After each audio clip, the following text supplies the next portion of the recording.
Hey, welcome back. Tonight we journey into the world of ancient Egypt. Think about this. The Great Pyramid was already more ancient to Cleopatra than Cleopatra is to us today. That is the sheer scale of the history we're about to explore. 3,000 years of continuous civilization. They built in a deadly desert, moved stones that weigh as much as modern trucks, and preserved bodies so well that we can still look into their faces today. This wasn't luck. This was an obsession with immortality. Tonight we trace the entire arc, from the first pharaoh to the last. Before we go deeper, please tell me, where are you listening from, and what time is it there? I'd love to check the comments.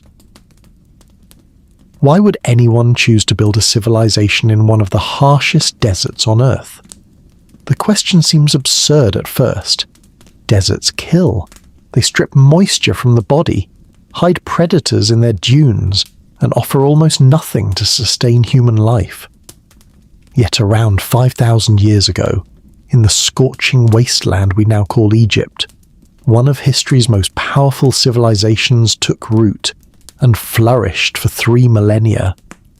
The answer lies not in the desert itself, but in a single river, cutting through the wasteland like a vein of life through dead tissue. The ancient Egyptians understood their world in stark terms. They called the fertile land along the Nile Kemet, the Black Land. This wasn't poetry, it was observation. The soil here was literally black, rich with organic matter deposited by the river's annual floods. This narrow strip, rarely more than a few miles wide on either side of the Nile, was where crops grew, where animals grazed, where life happened. Everything beyond Kemet was Deshret, the Red Land. This was the desert, the place of death and chaos. The sand here had a reddish tint, especially at dawn and dusk. To step from Kemet into Deshret was to cross from order into disorder, from abundance into emptiness. The contrast was so absolute that you could stand with one foot in black soil and the other in red sand. This geographic reality shaped everything about Egyptian civilization.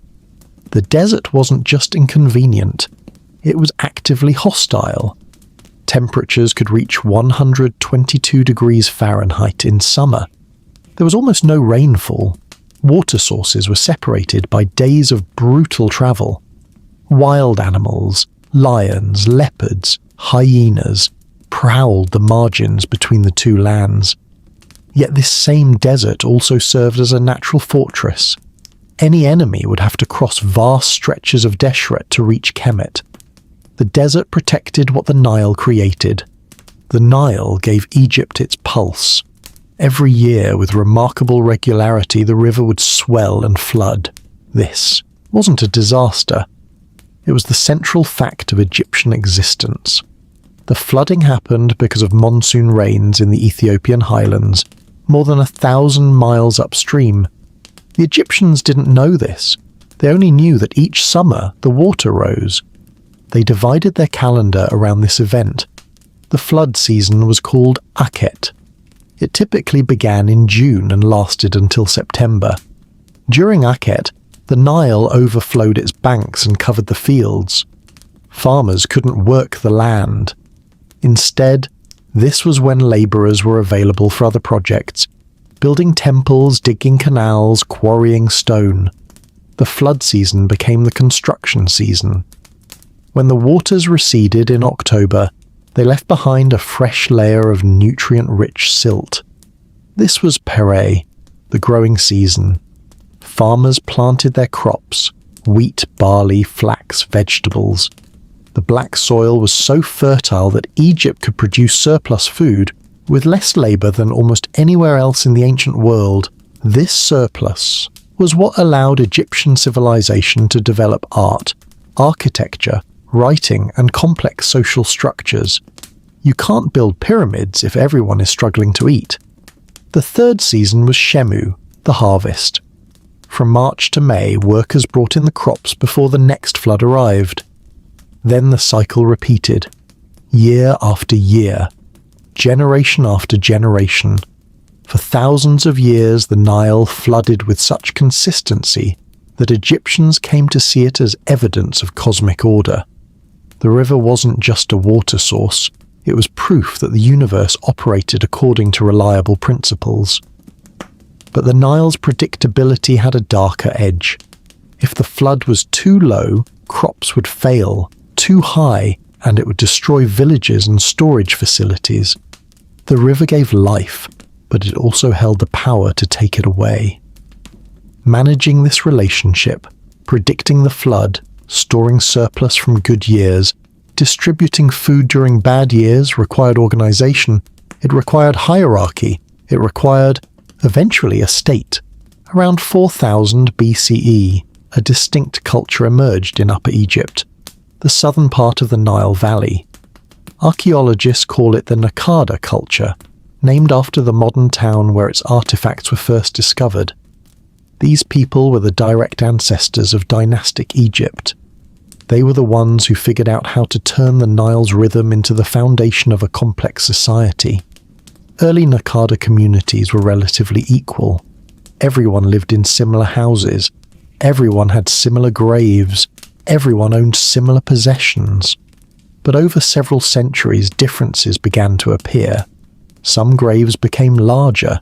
Some contained more goods. Pottery, stone tools, copper objects, jewelry.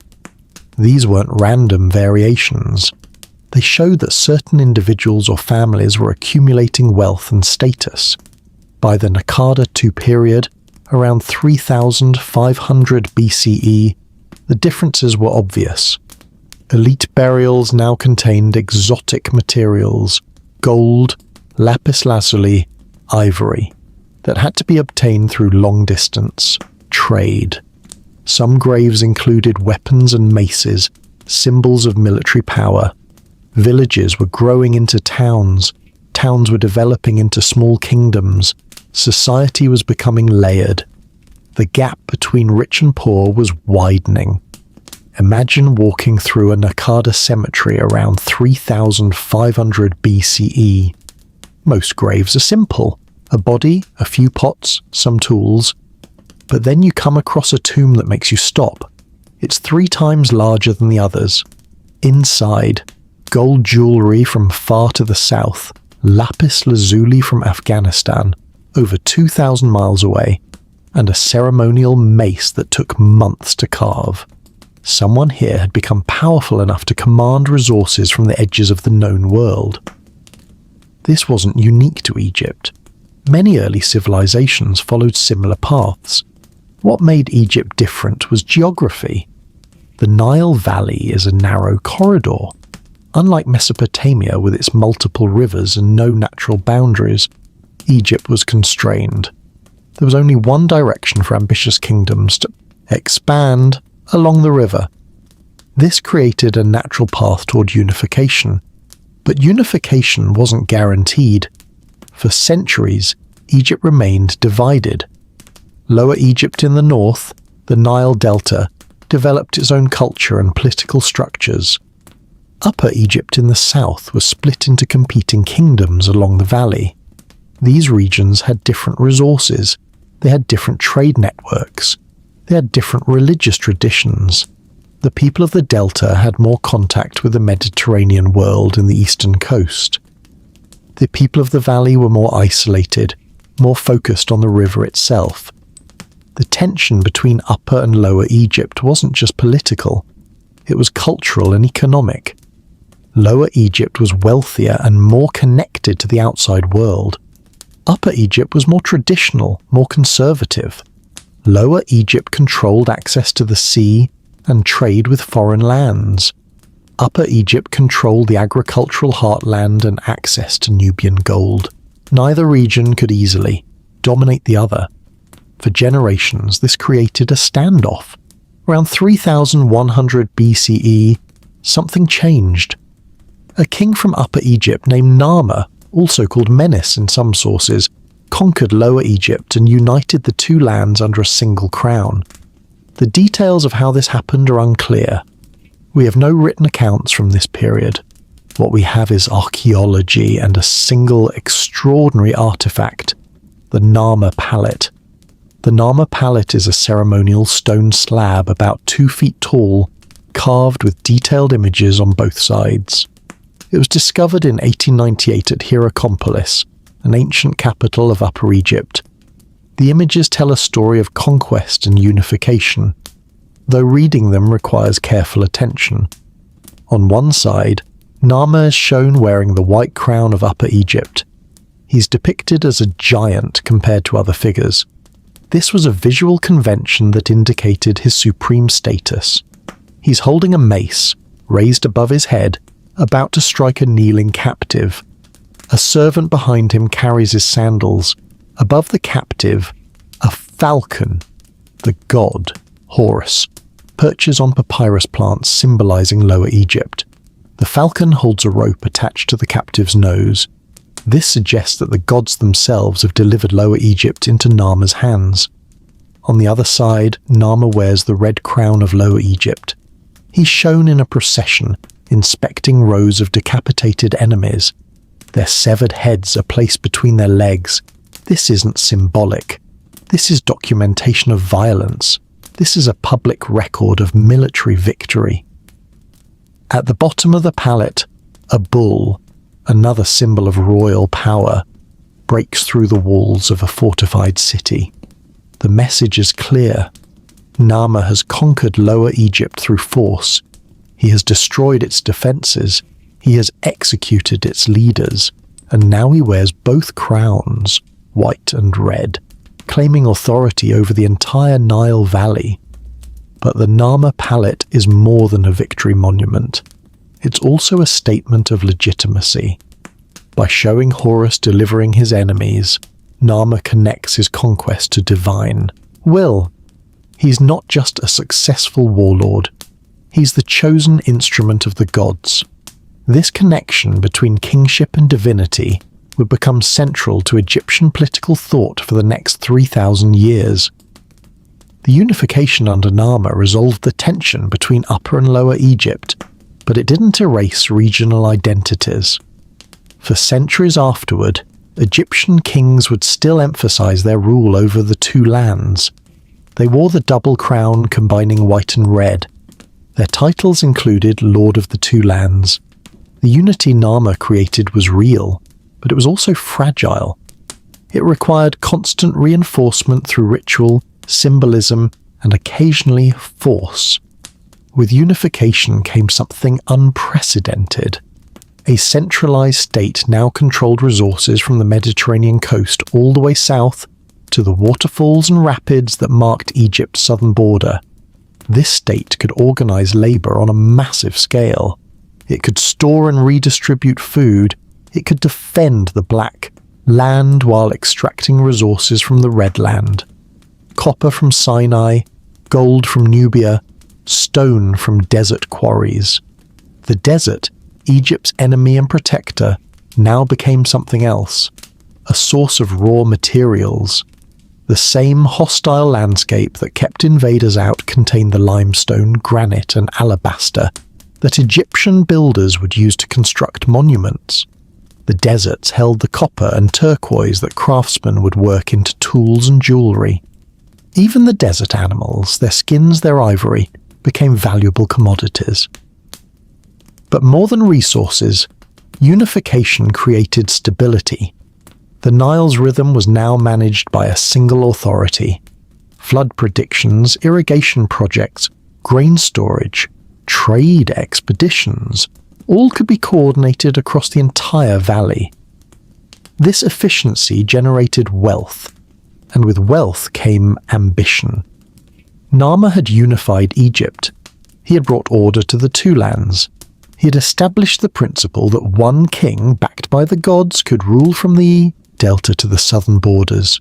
But Narmer was mortal. He would die. His body would decay. In a land where the sun, the river, and the stars followed eternal cycles, death seemed like the one thing that defeated order. The kings who followed Narmer inherited his unified Egypt. They also inherited a question that would obsess them. If we can control the flood, if we can rule the two lands, if we are chosen by the gods, can we also defeat death itself? The answer they developed would be visible from space. It would require millions of tons of stone, decades of labour, and a complete transformation of how humans thought about the afterlife. The age of the pyramids was about to begin. For centuries after Narmer unified Egypt, kings were buried in rectangular mud brick structures called mastabas. These were elaborate boxes, flat-roofed tombs that barely rose above the sand. Then, around 2650 BCE, something extraordinary happened. A king named Djoser and his architect Imhotep built the first stone structure that reached toward the sky. The step pyramid at Saqqara rose in 6 massive tiers, standing 200 feet tall. It was unlike anything the world had ever seen. But this raises a crucial question.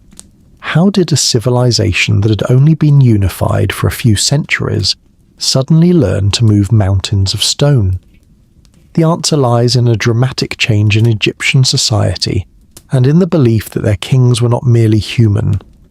By the beginning of the Old Kingdom, around 2686 BCE, the Egyptian understanding of kingship had evolved into something unique. The pharaoh wasn't just a political ruler. He wasn't simply a military commander or administrator. He was a living god, walking among mortals. This wasn't symbolic language. Egyptians actually believed the pharaoh was the earthly form of Horus, the falcon god. When a pharaoh died, he became Osiris, the god of the afterlife. The next pharaoh then became Horus. This created an unbroken chain of divine kingship stretching back to the beginning of time. Every pharaoh was both human and divine, both mortal and eternal. This belief had serious practical effects. When the pharaoh spoke, the gods spoke. When the pharaoh commanded, it was divine will. This gave Egyptian rulers incredible authority to organize resources and labor. If the god-king ordered that a mountain of stone should be moved, then moving that mountain became a sacred duty. But the pharaoh's divinity also came with responsibilities. The pharaoh was responsible for maintaining something called ma'at, a word that meant order, balance, truth, and justice all at once. Ma'at was cosmic order. It kept the sun rising, it kept the Nile flooding, it kept chaos, called Isfet, from swallowing the world. The pharaoh had to ensure the Nile flooded on schedule. He had to protect Egypt from foreign enemies. He had to communicate with the gods on behalf of his people. If the floods failed or enemies invaded, it meant the pharaoh was failing in his divine duties. This created a pattern of massive building projects. Pyramids and temples weren't just monuments to ego. They were necessary structures for the afterlife. The pharaoh needed these buildings to successfully move from his earthly life to his eternal role among the gods. If that transition failed, the entire cosmic order was at risk. The stakes couldn't have been higher. The man who changed Egyptian architecture forever wasn't a pharaoh. He was a commoner named Imhotep, and he served as chief architect to King Djoser. Before Imhotep, royal tombs were built from mud bricks. These bricks were made from Nile mud mixed with straw and dried in the sun. They were cheap, plentiful, and temporary. A mud brick structure might last a few generations before falling apart. Imhotep proposed something bold. Build the king's tomb entirely from stone. Not just any stone, limestone blocks, each weighing several tons, cut from the cliffs east of the Nile and transported across the river. The scale was massive. The technical challenges were enormous. But Imhotep convinced Djoser that only stone could provide the permanence worthy of a god-king. The step pyramid at Saqqara was the result. Imhotep didn't immediately jump to a smooth-sided pyramid. Instead, he built in stages. The structure began as a traditional mastaba. Then Imhotep expanded it, adding layer upon layer, each slightly smaller than the one below.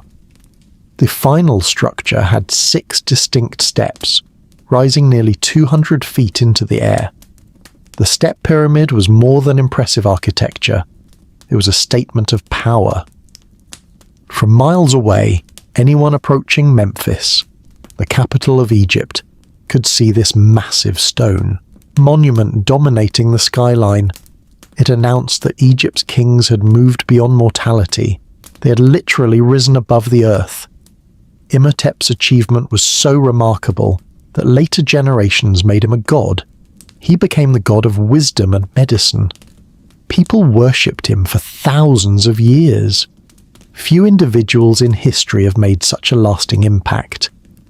Imhotep proved that stone construction was possible. He created the blueprint that every pharaoh after him would try to follow and improve. Within a century of Djoser's step pyramid, Egyptian architects had perfected the true pyramid form, smooth-sided, geometrically precise, pointing toward the sky like an arrow. The ultimate example of this form was the Great Pyramid of Khufu at Giza, completed around 2560 BCE. The numbers are staggering. The Great Pyramid originally stood 481 feet tall. Its base covers 13 acres. It contains roughly 2.3 million stone blocks, each weighing between 2.5 and 15 tons. The heaviest blocks used in the internal chambers weigh up to 80 tons. The entire structure weighs an estimated 6 million tons. But the real wonder isn't the size, it's the precision. The base of the pyramid is level to within 1 inch across its entire 756-foot length. The sides are aligned to the cardinal directions, north, south, east, west, with extreme accuracy. The blocks fit together so tightly that you can't slip a knife blade between them. This level of precision wasn't matched in Europe until the Renaissance, more than 3,000 years later. How did they do it? This question has created countless theories, many of them ridiculous. Ancient aliens, lost advanced technology, supernatural powers. The truth is both simpler and more impressive. They used basic tools, careful planning, and enormous amounts of organized labor. The blocks were cut from quarries using copper chisels and wooden wedges. Workers would cut channels around a block, then drive wooden wedges into the channels. When water was poured on the wedges, the wood expanded, cracking the stone free. The blocks were then moved on wooden sledges. Scientists have tested this. Wetting the sand in front of the sledge reduced friction dramatically. A team of workers could drag a multi-ton block across the desert with surprising efficiency. Getting the blocks up the pyramid was the biggest challenge. The most likely method involved ramps. These were either one long ramp that spiraled around the pyramid, or a series of shorter ramps at different heights. As the pyramid grew taller, the ramps were extended or rebuilt. When construction was complete, the ramps were taken apart, leaving no trace. Here's something remarkable. We found the ramp's remnants at some smaller pyramid sites. They confirm the method worked. But at Giza, they dismantled everything so completely that modern engineers spent decades arguing about how it was done. The Egyptians didn't just build for eternity, they cleaned up after themselves. For precision, Egyptian engineers used simple but effective tools. Trenches filled with water created level surfaces. Weighted strings hanging straight down ensured vertical alignment. The Egyptians knew that the distance around a circle, divided by the distance across it, was approximately 3.14, what we call pi today. They used this knowledge to calculate precise angles and dimensions. They aligned structures with the stars using careful astronomical observations. None of this required advanced technology. It required knowledge, organization, and constant attention to detail. The Egyptians succeeded because they treated pyramid construction as a problem that could be solved. They tested methods. They learned from failures. They wrote down their techniques. Over time, they became extraordinarily skilled at moving stone. For decades, popular culture showed pyramid construction as the work of slaves, thousands of miserable workers whipped by cruel bosses dying by the thousands. This image is wrong. Archaeological evidence from the workers' villages at Giza tells a completely different story. The pyramid builders were Egyptian citizens performing labor as a form of taxation. This was called corvée labor. During the flood season, when farm work was impossible, farmers would report to pyramid sites to work on royal construction projects. They weren't slaves. They were temporary workers fulfilling their civic obligation to the state. The workers lived in specially built villages near the construction sites. These weren't prison camps. They were organized communities with housing, workshops, and basic facilities. Excavations at these villages have revealed bakeries capable of producing thousands of loaves daily, breweries making beer in enormous quantities, and medical facilities where injured workers received treatment. The workers' diet was surprisingly good. Records show they received regular portions of bread, beer, meat, and vegetables. A workforce of this size, probably between 20,000 and 30,000 workers at peak periods, required substantial support. Feeding them was a major task that showed how well the Egyptian state could organize itself. Medical evidence supports the idea that these workers were valued. Skeletons found in workers' cemeteries show healed fractures, legs, arms, even spinal injuries that had been set and allowed to heal. In the ancient world, this level of medical care was expensive and took time. You don't invest in healing slaves. You invest in healing skilled workers you need to keep on the job. Consider a typical stonemason named Seneb. He might wake before dawn in his mud brick house in the workers' village. After a simple breakfast of bread and beer, he would walk to the quarry where his team was cutting limestone blocks. The work was exhausting. The desert sun was brutal. But Seneb was a skilled craftsman. He knew exactly where to place his copper chisel to split stone along its natural lines. He worked alongside his brother and cousins. They sang work songs to help coordinate their hammer strikes. At midday, work stopped during the hottest hours. Seneb and his team rested in the shade, drinking water and beer, eating bread and onions. They joked about the foreman's bad temper. They discussed which pharaoh had built the finest temple. They were proud of their work. They were building something that would last forever. In the afternoon, Seneb's team might switch to dressing stones, smoothing the rough quarried blocks so they would fit precisely into the pyramid. This required different tools and different skills. Some workers spent years perfecting this craft. When Seneb's seasonal work duty was complete, he would return to his village, to his farm, to his family. He had fulfilled his obligation to the god king. He had contributed to something that would outlast his children's children. This was the reality of pyramid construction. Not slaves in chains, but citizens performing organized labor. Not chaos, but careful planning. Not cruelty, but a society working toward a common goal. The Old Kingdom produced some of history's most impressive monuments, but building on such a massive scale came at a cost. Each pyramid required enormous resources, not just stone and labor, but food, tools, housing, and people to manage everything. The state machinery grew increasingly complex and expensive to maintain. By the end of the Old Kingdom, around 2180 BCE, problems were starting to appear. Provincial governors were becoming more powerful and more independent.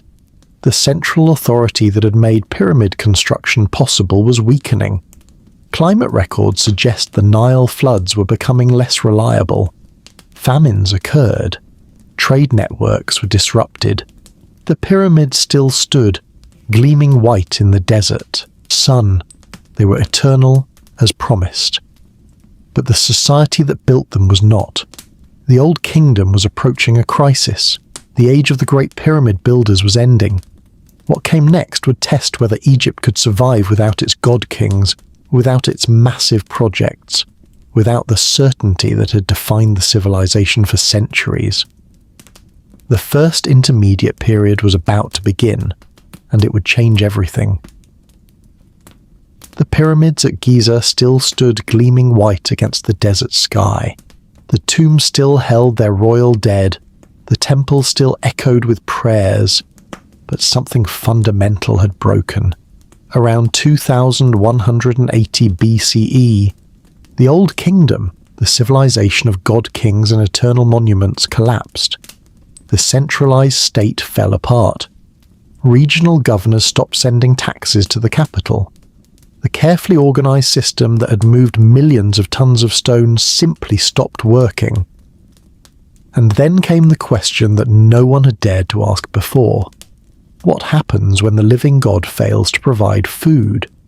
What happens when the Nile floods too low? When granaries run empty? When the cosmic order suddenly seems like a lie? For roughly a century, Egypt would search for answers in the ruins of its former glory. This period, the first intermediate period, would force Egyptians to reconsider everything they believed about power, divinity, and what it meant to be Egyptian. The collapse didn't happen overnight. It was a slow unraveling that took decades. Climate records from this period tell us part of the story. The Nile floods were failing, not every year, but often enough to create repeated famines. When the flood was too low, less land could be watered, fewer crops grew, food reserves ran out, people starved. In a normal year, the Pharaoh's administrators would coordinate the response. They would open granaries, they would redistribute stored grain from good years, they would organize relief efforts. But by the late Old Kingdom, the system was breaking down. The pyramid projects had drained resources. The government had grown too large and inefficient. When crisis came, the state couldn't respond effectively. Regional governors, called nomarchs, controlled Egypt's provinces. These nomarchs had always held some power, but they had traditionally been loyal to the pharaoh. During the crisis, that loyalty disappeared. Why send grain to Memphis when your own people were starving? Why obey a god-king who couldn't make the Nile flood properly? The nomarchs began acting as independent rulers. They kept their taxes, they raised their own armies, they built their own tombs. In Assyut, a nomarch named Kheti II built himself a tomb that rivaled royal burials. He commissioned inscriptions boasting about his independence. I was the beginning and end of the people who were here. Not, I served the pharaoh. Not, I maintained Maat for the king. Just raw, local power. This was one man openly declaring that the god-king in Memphis was irrelevant. Egypt broke apart into competing power centers. Memphis still claimed to be the capital, but its authority meant nothing in Upper Egypt or the Delta. Different regions supported different royal families. Some nomarchs declared themselves kings. Others formed alliances to fight their neighbors. The borders that the desert had protected for centuries suddenly meant nothing because Egyptians were fighting each other. The archaeology from this period shows the chaos clearly. Royal construction projects stopped.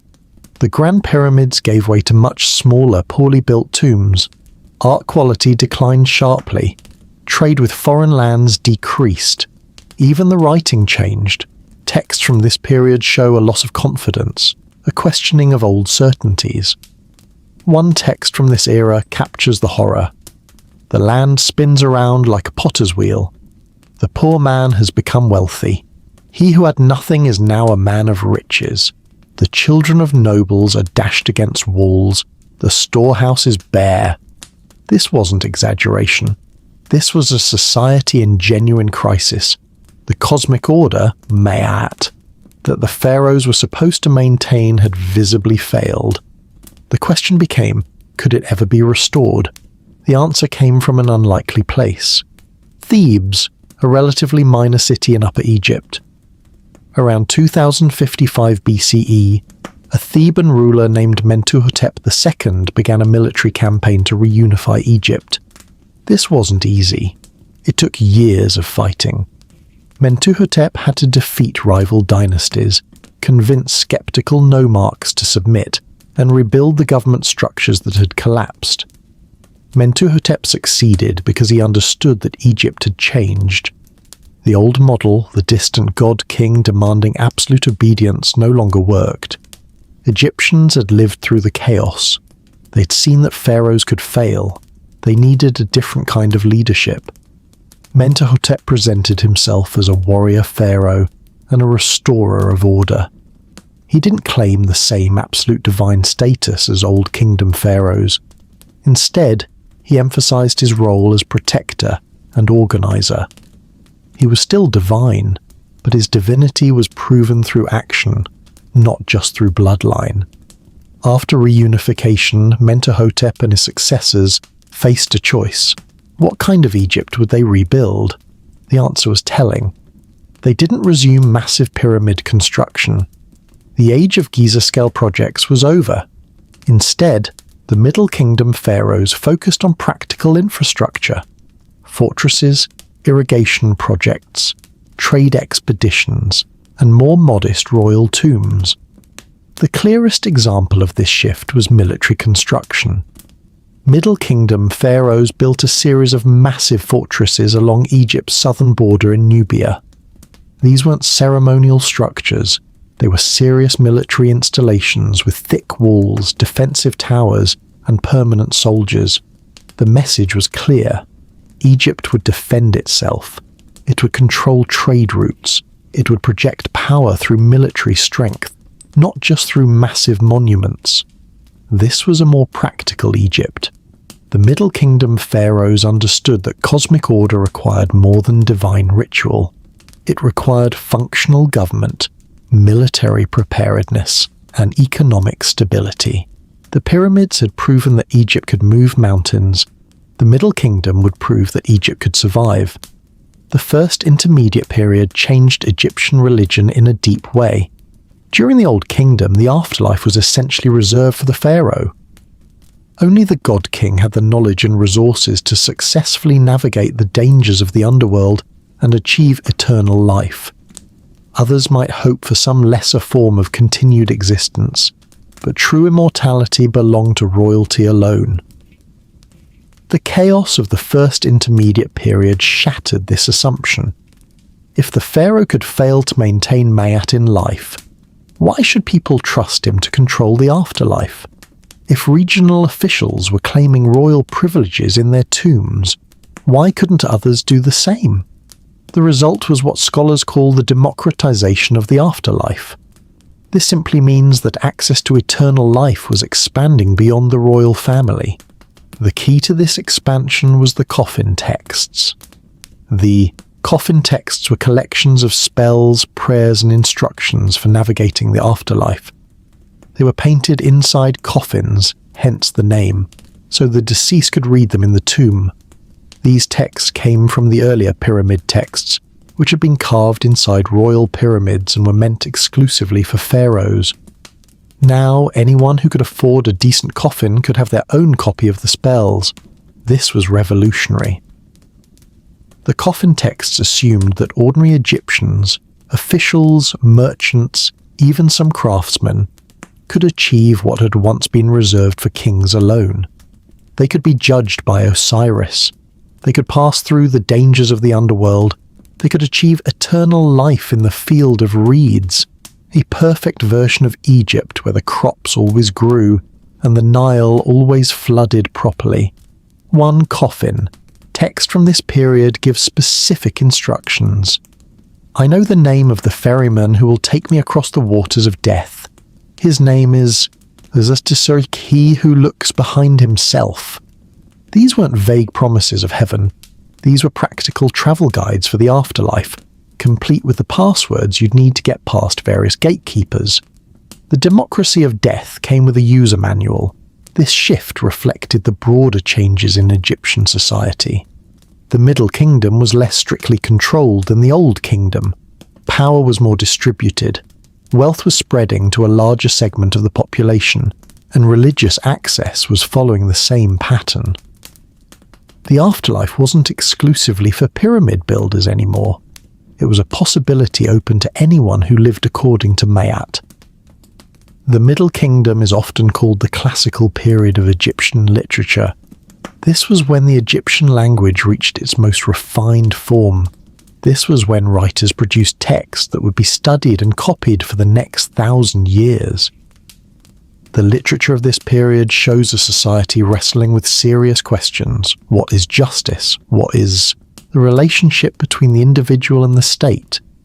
What happens when power is abused? These weren't abstract philosophical debates. They were urgent concerns for people who had lived through the collapse and were trying to build something better. One of the most famous texts from this era is The Tale of the Eloquent Peasant.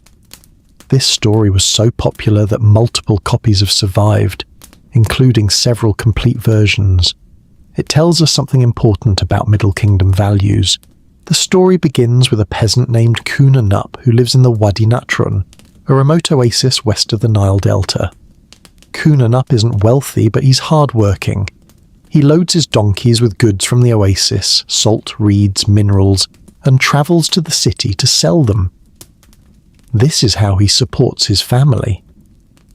On the road, Kuna Nup encounters a corrupt official, Nemtinakt.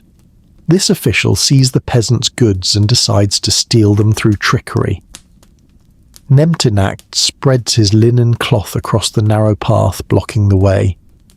When Kuna Nup's donkeys step on the cloth or try to go around it through a barley field, Nemtinakt accuses the peasant of damaging his property. As punishment, Nemtinakt seizes all of Kuna Nup's donkeys and goods. Kuna Nup is devastated. Those goods represented months of work. Without them, his family will suffer. But he doesn't accept the injustice. He decides to appeal to Nemtinakt's superior, the High Steward Renzi. This is where the story becomes remarkable. Kuna Nup appears before Renzi and begins to speak. What comes out is extraordinary. This simple peasant delivers a well-spoken, sophisticated petition. He speaks about justice, about Ma'at, about the responsibilities of officials to protect the weak rather than exploit them. His words are poetic, powerful, and devastating in their moral clarity. Renzi is impressed. He's so impressed that he reports Kuna Nup's speech to the pharaoh himself. The pharaoh is equally amazed. He orders Renzi to delay judgment, not to deny the peasant justice, but to see what else he will say. The pharaoh wants to hear more of this eloquence, so Renzi pretends to ignore Kuna Nup's petition. The peasant returns day after day, delivering speech after speech. Each time his eloquence grows. He speaks of justice as the breath of life. He compares corrupt officials to the crocodiles that lurk in the river. He describes Ma'at as the foundation of all civilized life. He argues that officials who fail to uphold justice are worse than common criminals because they betray the trust placed in them. The scribes secretly record every word. After 9 magnificent speeches, the pharaoh finally reveals the truth. He orders Kuna Nup's property restored with interest. He orders Nemtinakt punished, and he gives Kuna Nup additional rewards for his eloquence. Justice is served. Ma'at is restored. The story resonated deeply with Middle Kingdom audiences. It showed that eloquence and moral truth could triumph over corrupt power. It showed that even a peasant deserved justice. It showed that officials were accountable, that the system could work if good people demanded that it work. This was a very different message from the Old Kingdom's emphasis on divine pharaohs and eternal monuments. This was literature for a society that had learned, through bitter experience, that order required justice, not just power. The Middle Kingdom lasted for roughly 4 centuries. It was a time of relative stability and prosperity. Trade expanded. Literature flourished. The government functioned effectively. Egypt had proven it could survive crisis and rebuild. But around 1800 BCE, problems began to emerge again. The later Middle Kingdom pharaohs were weaker. The government was becoming less efficient. Regional governors were again asserting independence. The patterns that had led to the first intermediate period were repeating, and then something new appeared. From the east, from the lands beyond Egypt's borders, came groups of migrants and eventually invaders. These people brought technologies that Egypt had never faced before. They had composite bows that could shoot farther and hit harder than Egyptian bows. They had bronze weapons superior to Egypt's copper tools. Most importantly, they had horses and chariots, mobile platforms for archers that could dominate a battlefield. The Egyptians called these people the Hyksos, which roughly meant rulers of foreign lands. The Hyksos would do something that seemed impossible. They would conquer Lower Egypt. They would establish their own dynasty. They would rule from Avaris in the Delta. For the first time in over 1,000 years, foreigners would control part of Egypt. The Middle Kingdom had restored order. It had reformed society. It had democratized the afterlife and created a golden age of literature. But it hadn't prepared Egypt for this. The next chapter would be one of foreign domination, resistance, and eventually a military revolution that would transform Egypt into an empire. The second intermediate period was beginning, and with it, the long, difficult path to the new kingdom. Imagine you're an Egyptian soldier stationed in the Delta around 1650 BCE. You've trained with a spear and a shield. You know how to fight in formation with other infantry. You've heard rumors about foreign settlers in the north, but nothing that concerns you. Then one morning you see something on the horizon that doesn't make sense. At first it looks like dust clouds moving impossibly fast. Then you hear a sound you've never heard before, a thundering rumble that shakes the ground. As the dust clears, you see them, men standing on wheeled platforms pulled by massive animals you've never seen. These animals are larger than donkeys, faster than anything you've seen. The platforms are moving at speeds no human should be able to achieve. Archers stand on these platforms, shooting arrows while moving at full speed. Your formations, your tactics, everything you've trained for, none of it matters against this. You're watching the future of warfare and it's charging directly at you. This was Egypt's introduction to the Hyksos, and nothing would ever be the same. The Hyksos weren't a single nation or tribe. The name itself roughly translates to rulers of foreign lands. It was an Egyptian term for diverse peoples from the Levant, the region that today includes Syria, Lebanon, Israel, and Palestine. These weren't mindless barbarian hordes. They were farmers, traders, craftsmen, and warriors who had been moving into Egypt's Delta region for generations. The migration started slowly during the later Middle Kingdom. The Delta was fertile and relatively open. Egyptian authorities allowed foreign settlement, particularly in the eastern Delta near the borders. These settlers established communities. They brought their own customs, their own gods, their own technologies. For decades, this seemed harmless. Egypt had always been confident in its cultural superiority. Foreigners would settle, adopt Egyptian ways, and eventually become Egyptian. But the Hyksos didn't blend in. They kept their distinct identity. More importantly, they stayed in contact with their homelands in the Levant. This meant they had access to new technologies that were developing in Western Asia, technologies that would change warfare forever. Around 1650 BCE, the Hyksos made their move. Taking advantage of weak Middle Kingdom pharaohs and a divided Egyptian government, they seized control of the Delta. They established their capital at Avaris, a city in the eastern Delta. From there, they ruled Lower Egypt as the 15th dynasty. This wasn't a temporary raid. This was a conquest. For the first time since unification over 1,400 years earlier, foreigners controlled a substantial portion of Egypt. The Egyptian response to this disaster reveals something important about how they saw themselves. In their texts, scribes portrayed the Hyksos occupation as chaos and humiliation. They described the Hyksos as destroyers of temples, oppressors of the people, violators of sacred traditions. Some of this was probably true. Much of it was propaganda, designed to justify the war of liberation. The archaeological evidence suggests a more complex picture. The Hyksos adopted many Egyptian customs. They used Egyptian titles. They worshipped Egyptian gods alongside their own deities. They maintained trade networks.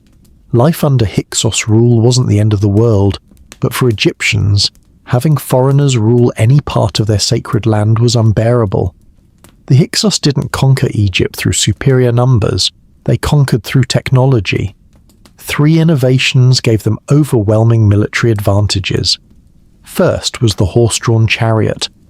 Horses had been domesticated in Central Asia centuries earlier, but they were new to Egypt. The Hyksos brought both horses and the knowledge of how to use them in warfare. A chariot was a lightweight platform on 2 wheels, pulled by 2 horses. It typically carried 2 men, a driver and an archer. The chariot could move at speeds of up to 20 miles per hour across open ground. This changed everything. Traditional Egyptian warfare relied on infantry formations. Soldiers would march toward each other and fight in close combat. Against chariots, these tactics were useless. Chariots could circle around formations, attack from unexpected angles, and retreat before the infantry could respond. They turned battlefields into hunting grounds.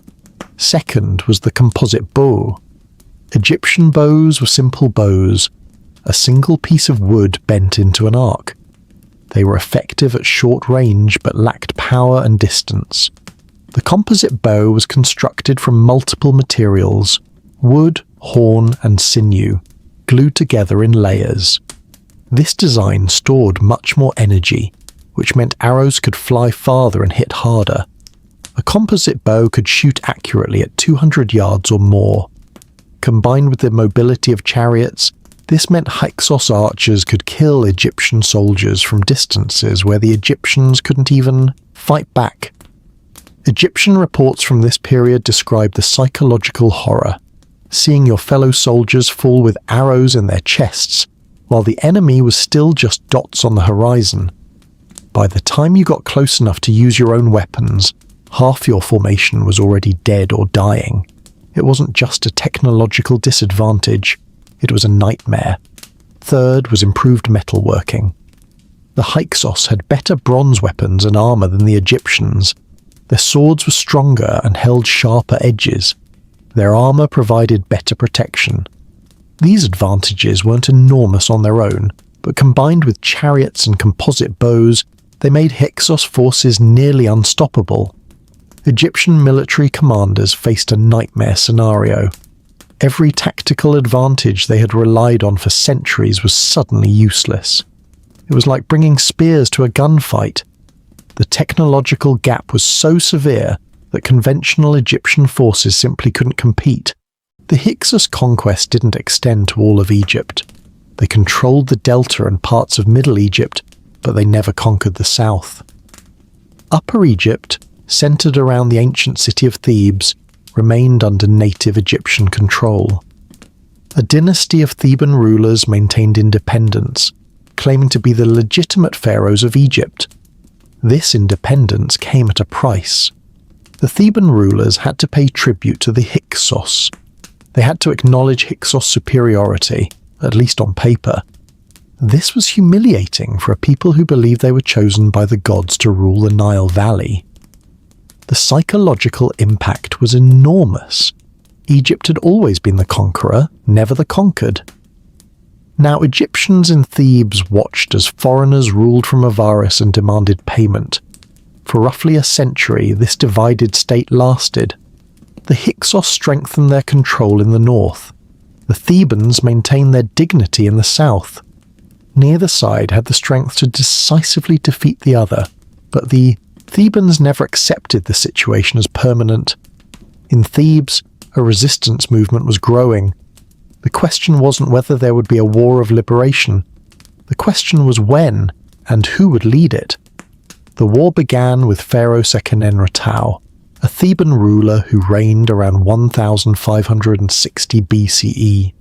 The details of what happened are unclear, but we have extraordinary physical evidence: Seqenenretau's mummy. When archaeologists examined it in modern times, they found that the pharaoh had died violently. His skull shows multiple wounds from bronze axes and daggers. One blow fractured his cheekbone. Another penetrated his skull above the right eye. A third struck behind the left ear. These weren't wounds from a distant battlefield. These were close combat injuries, possibly from an ambush or assassination. The wounds match Hyksos weapons. The most likely explanation is that Seqenenretau started military action against the Hyksos and was killed in battle or shortly after capture. His death wasn't the end of the resistance, it was the beginning. The brutality of his death became a rallying cry. The Thebans now had a martyr.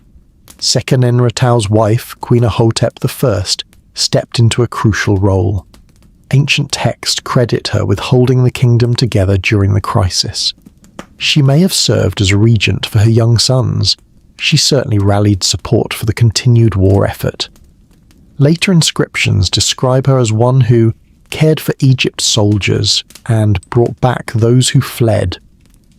This wasn't ceremonial language. Ahotep was actively involved in maintaining the army and the resistance. The war continued under Seqenenretau's son Kamose. Kamose was aggressive and determined.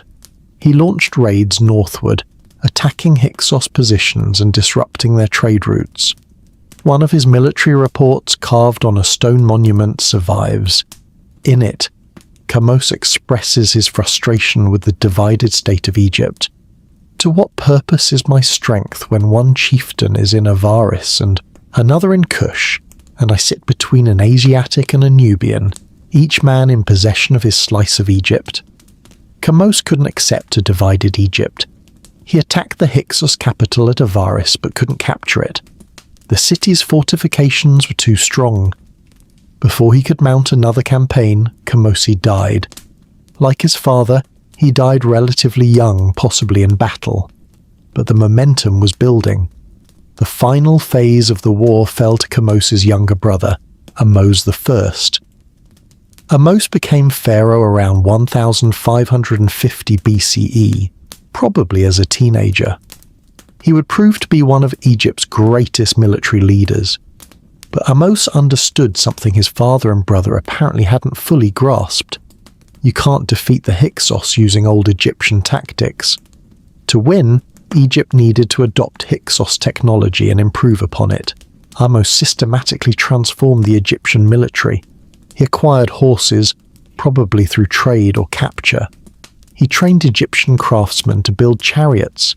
He established chariot units within the army and trained Egyptian nobles to serve as chariot warriors. He adopted the composite bow. He improved Egyptian bronze, working to match Hyksos quality. This wasn't just copying. The Egyptians analyzed the technologies that had defeated them and looked for ways to make them better. Egyptian chariots became lighter and easier to control than Hyksos chariots. Egyptian composite bows were crafted with Egyptian precision. Within a generation, Egypt went from being technologically behind to roughly equal, and in some areas, ahead. Ahmose also understood siege warfare in ways his predecessors hadn't. The Hyksos capital at Avaris was heavily fortified. Previous attacks had failed against its walls. Ahmose starved the city.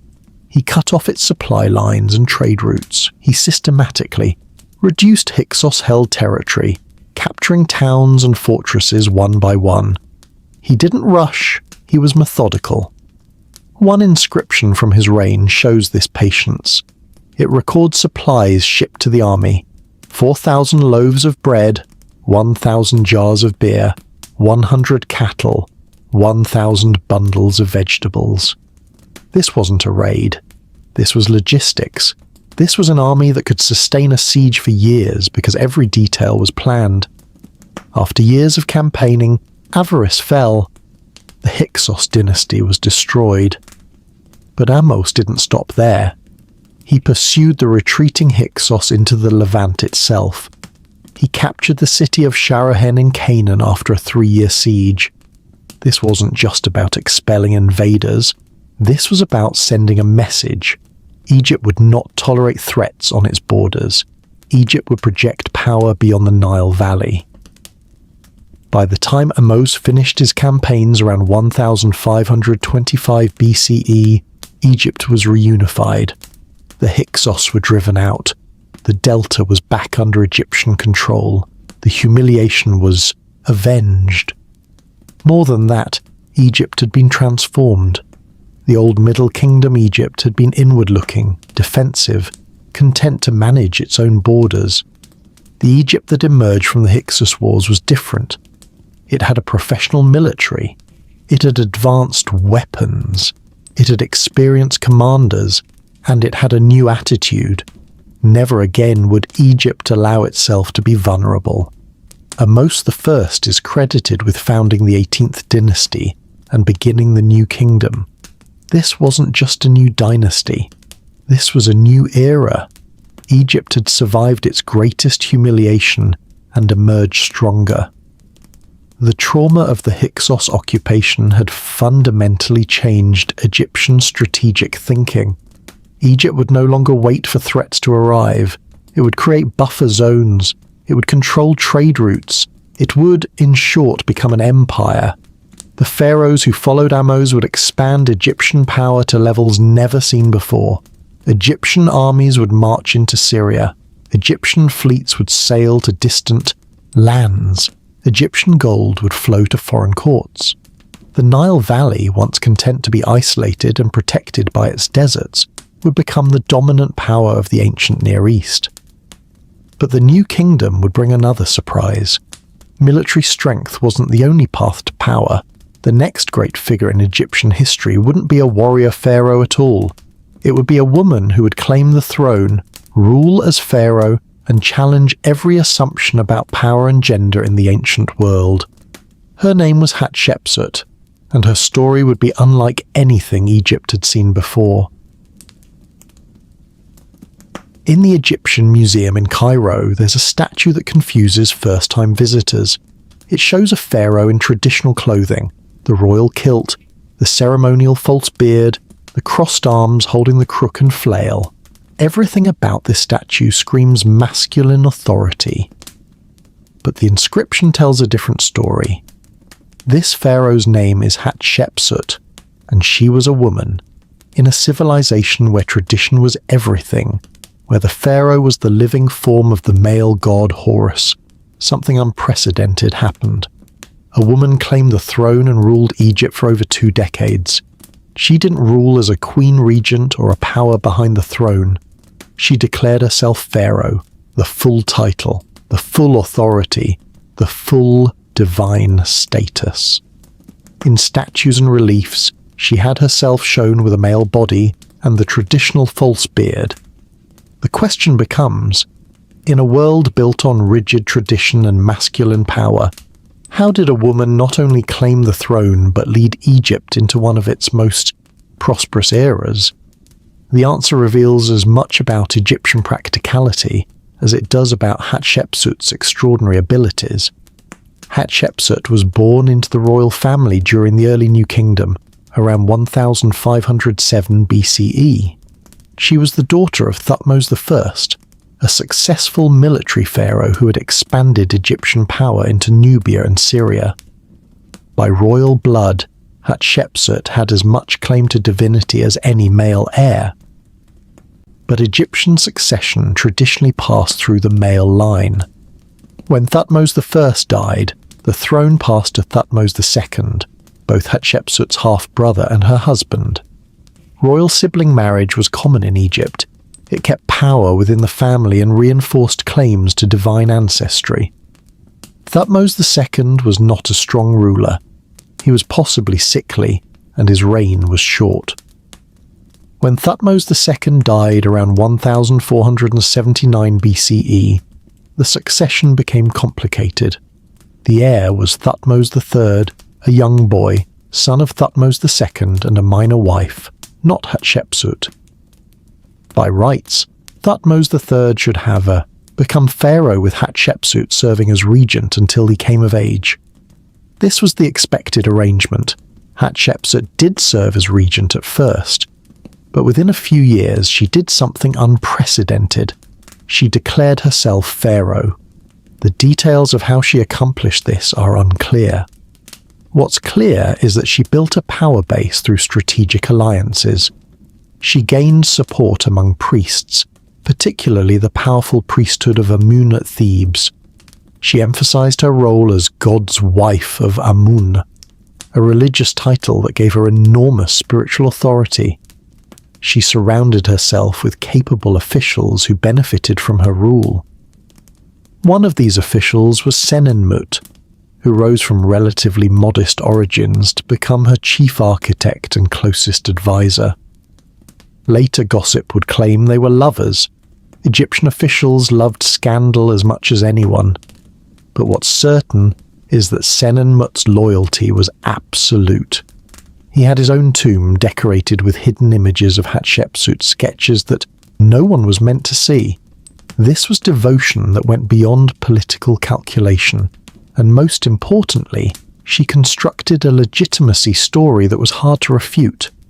Hatshepsut claimed that her father, Thutmose I, had named her as his successor in front of the royal court. She commissioned reliefs that showed this ceremony. She also promoted a divine birth story, that the god Amun himself had taken the form of her father and conceived her, making her not just royal by blood, but divine by direct descent. These weren't new ideas. Male pharaohs had made similar claims for centuries. Hatshepsut simply applied the same legitimacy formulas to herself. The truly radical move was her adoption of full pharaonic regalia and titles. She didn't rule as Queen Hatshepsut, she ruled as Pharaoh Hatshepsut. In official art and inscriptions, she was shown with the masculine body of a king. She wore the false beard. She was referred to with masculine pronouns in many texts. This wasn't about denying her gender. Everyone knew she was a woman. This was about claiming the office. The pharaoh was a role, not simply a person. By adopting the visual language of that role, Hatshepsut was asserting that she could fulfill it as completely as any man. Hatshepsut understood that great pharaohs built great monuments. Her most impressive achievement was her mortuary temple at Deir el-Bahari, on the west bank of the Nile near Thebes. This wasn't a pyramid. The age of pyramid building was long past. Hatshepsut's architect Senenmut designed something completely different. The temple is built directly into the cliffs. It consists of 3 massive terraces, one above the other, connected by long ramps. Each terrace has colonnades, rows of columns that create shaded walkways. The entire structure faces the Nile Valley, with the cliffs rising dramatically behind it. The effect is stunning. Stand at the base today, looking up at those 3 terraces rising against the cliff, and you feel small. That was the point. A peasant approaching this temple would have understood without words that Hatshepsut had achieved something beyond normal human capability. The architecture didn't just honor the gods, it inspired awe in ordinary people. The design was brilliant for several reasons. First, it was unique. No pharaoh before Hatshepsut had built anything quite like this. It announced that her reign would be different, innovative. Second, it worked with the natural landscape. Where the pyramids dominated and reshaped the desert, Hatshepsut's temple blended with the existing terrain. Third, it was practical. Building into the cliff provided natural cooling and protection from the elements. But the temple's real purpose was propaganda. The walls were covered with detailed carvings that told the story of Hatshepsut's reign. They showed her divine conception by Amun. They showed her coronation. They showed her great achievements, and most famously they showed her expedition to the land of Punt. The Punt expedition was the defining achievement of Hatshepsut's reign. Punt was a legendary land somewhere along the Red Sea coast, probably in modern-day Somalia, Eritrea, or Yemen. For centuries, Egyptians had obtained luxury goods from Punt through middlemen. Hatshepsut decided to establish direct trade by mounting a major naval expedition. The preparation was enormous. Egypt didn't have a significant Red Sea fleet.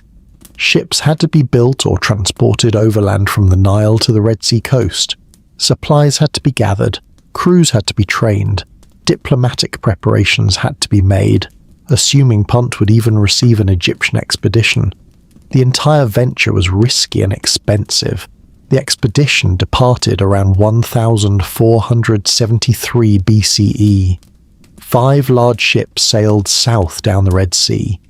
Each ship could carry substantial cargo and crew.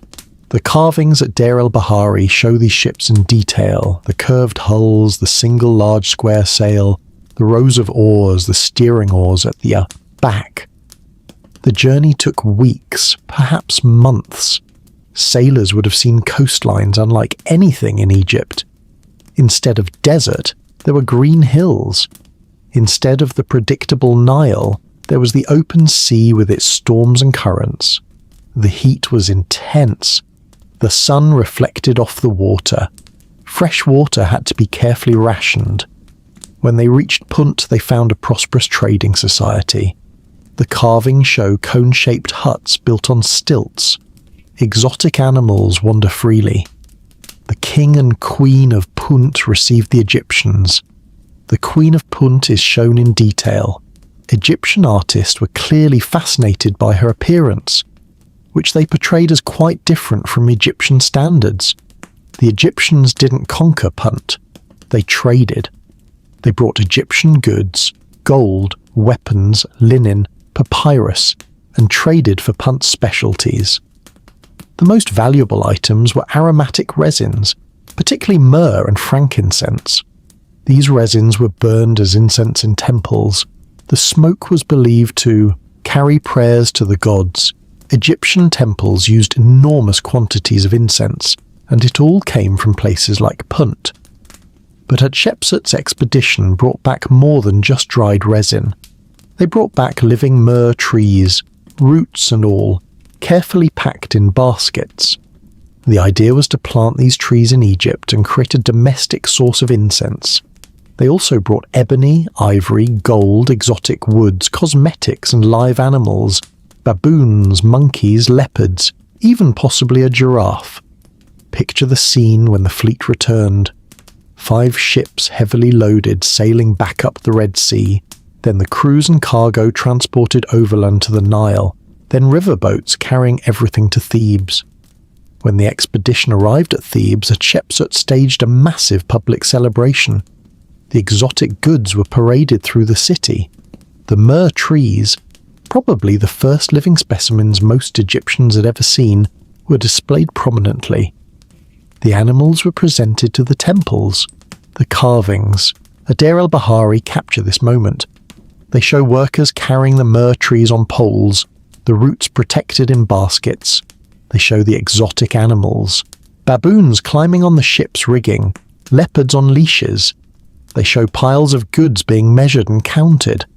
And they show Hatshepsut presenting everything to the god Amun, thanking him for the expedition's success. The sensory details must have been overwhelming. The scent of myrrh and frankincense would have filled the air.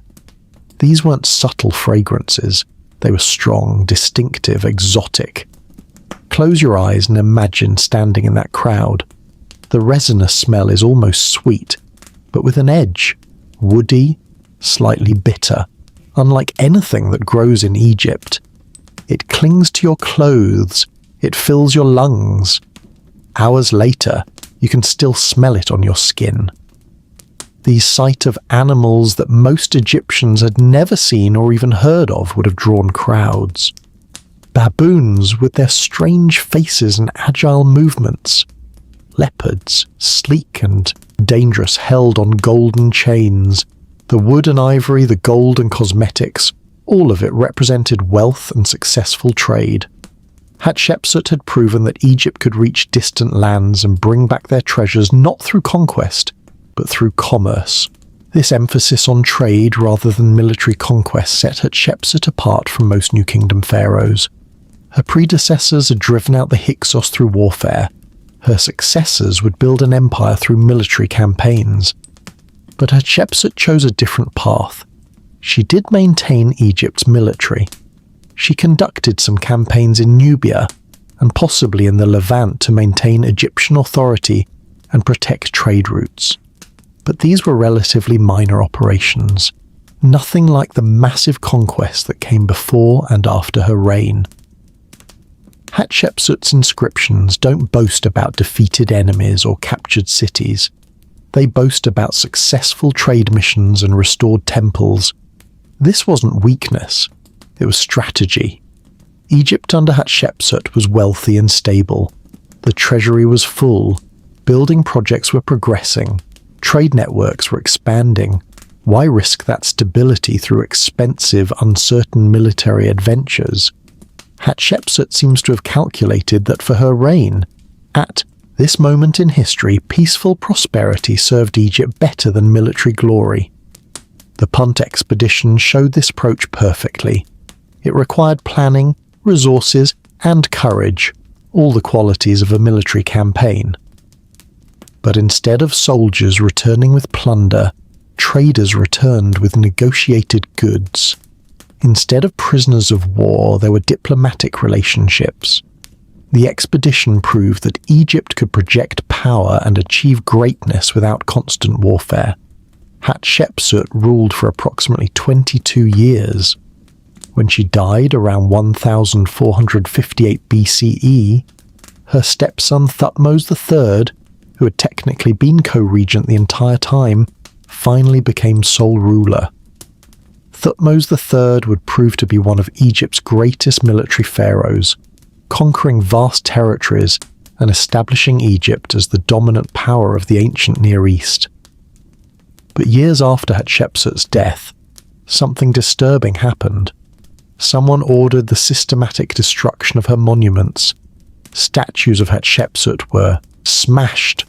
Her name was chiseled out of inscriptions. Her image was defaced in carvings. The workers who did this were thorough. They didn't just scratch out her name, they carved it out carefully, then filled the space with her successor's cartouche. This took time. This took resources.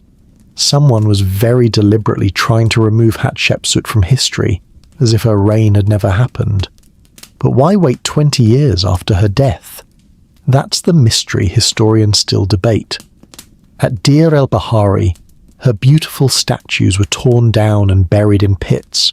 For a long time, historians assumed Thutmose III was responsible, acting out of resentment for being kept from power. But the evidence suggests the erasure happened late in Thutmose III's reign, or possibly under his successor. The motivation may have been ideological rather than personal. Hatshepsut's rule had created a precedent, a woman as pharaoh. Perhaps later rulers wanted to eliminate that precedent to ensure that no future woman could point to Hatshepsut as justification for claiming the throne. The irony is that the attempt to erase Hatshepsut from history failed. Enough evidence survived: buried statues, overlooked inscriptions, the temple at Deir el-Bahari itself, that we can reconstruct her reign in remarkable detail. The woman who wore the pharaoh's beard couldn't be erased, no matter how many statues were smashed. Hatshepsut had proven that prosperity and stability were possible without constant warfare, but the geopolitical situation wouldn't allow her successors to continue this approach. Egypt's expanded trade networks needed protection. Egypt's wealth attracted enemies. The buffer zones in Nubia and the Levant required active management. Thutmose III understood this. After Hatshepsut's death, he launched a series of military campaigns that would be larger than anything Egypt had done before. He would lead 17 campaigns into the Levant. He would defeat coalitions of Canaanite and Syrian cities. He would expand Egyptian territory to its greatest extent. He would establish Egypt as a true empire, collecting tribute from dozens of vassal states. Later historians would call him the Napoleon of Egypt for his military brilliance and ambition. The peaceful trade missions of Hatshepsut's reign were about to give way to the thunder of chariot wheels and the clash of bronze weapons. The new kingdom was entering its imperial phase, and the consequences would echo for centuries. When Hatshepsut died in 1458 BCE, Egypt's enemies sensed an opportunity. For over 2 decades, Egypt had focused on trade and building projects. There had been no major military campaigns, no massive armies marching into foreign lands, no demonstrations of Egyptian military power. To the kings and chieftains of Canaan and Syria, Egypt looked soft. They believed the long peace had made Egypt weak. They began forming coalitions, refusing to send tribute, preparing for independence. They were making a catastrophic mistake. Thutmose III had been waiting in the shadows for 22 years. He had been co-regent during Hatshepsut's entire reign, learning, planning, watching. He understood military strategy in ways few rulers ever have, and now, finally, he was sole ruler of Egypt. The peaceful era was over. Within months, Thutmose III would unleash the most sophisticated military machine the ancient world had ever seen. His enemies thought they were dealing with a weakened Egypt. They were about to face the Napoleon of the ancient world. Historians call Thutmose III the Napoleon of Egypt, and the comparison fits. Like Napoleon, Thutmose combined tactical brilliance with strategic vision. Like Napoleon, he personally led his armies on campaign after campaign. Like Napoleon, he transformed his nation into an empire through the systematic use of military force. And like Napoleon, he understood that warfare wasn't just about fighting. It was about logistics, intelligence, and knowing when to strike. But Thutmose III had advantages Napoleon never possessed. He ruled Egypt at the height of its Bronze Age power. His treasury was full from decades of Hatshepsut's peaceful trade. His army was professional, well-trained, and equipped with the best weapons available: composite bows, bronze weapons, and most importantly, war chariots. His engineers could build siege equipment and bridges. His scribes kept detailed records of every campaign. And he had time. He would rule for 54 years, giving him decades to execute his strategic vision. Thutmose wanted more than punishing rebels or securing borders. He wanted to build an empire. He wanted vassal states stretching from Nubia in the south to the Euphrates River in the north. He wanted tribute flowing into Egypt from dozens of foreign kingdoms. He wanted Egypt to be so powerful that no coalition could threaten it. And he was willing to spend 2 decades of continuous campaigning to achieve this vision. Thutmose III led 17 major military campaigns during his reign.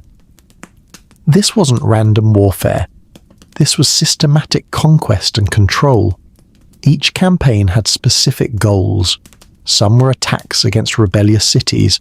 Others were campaigns to extend Egyptian control into new territories. Still others were shows of force designed to intimidate potential rebels.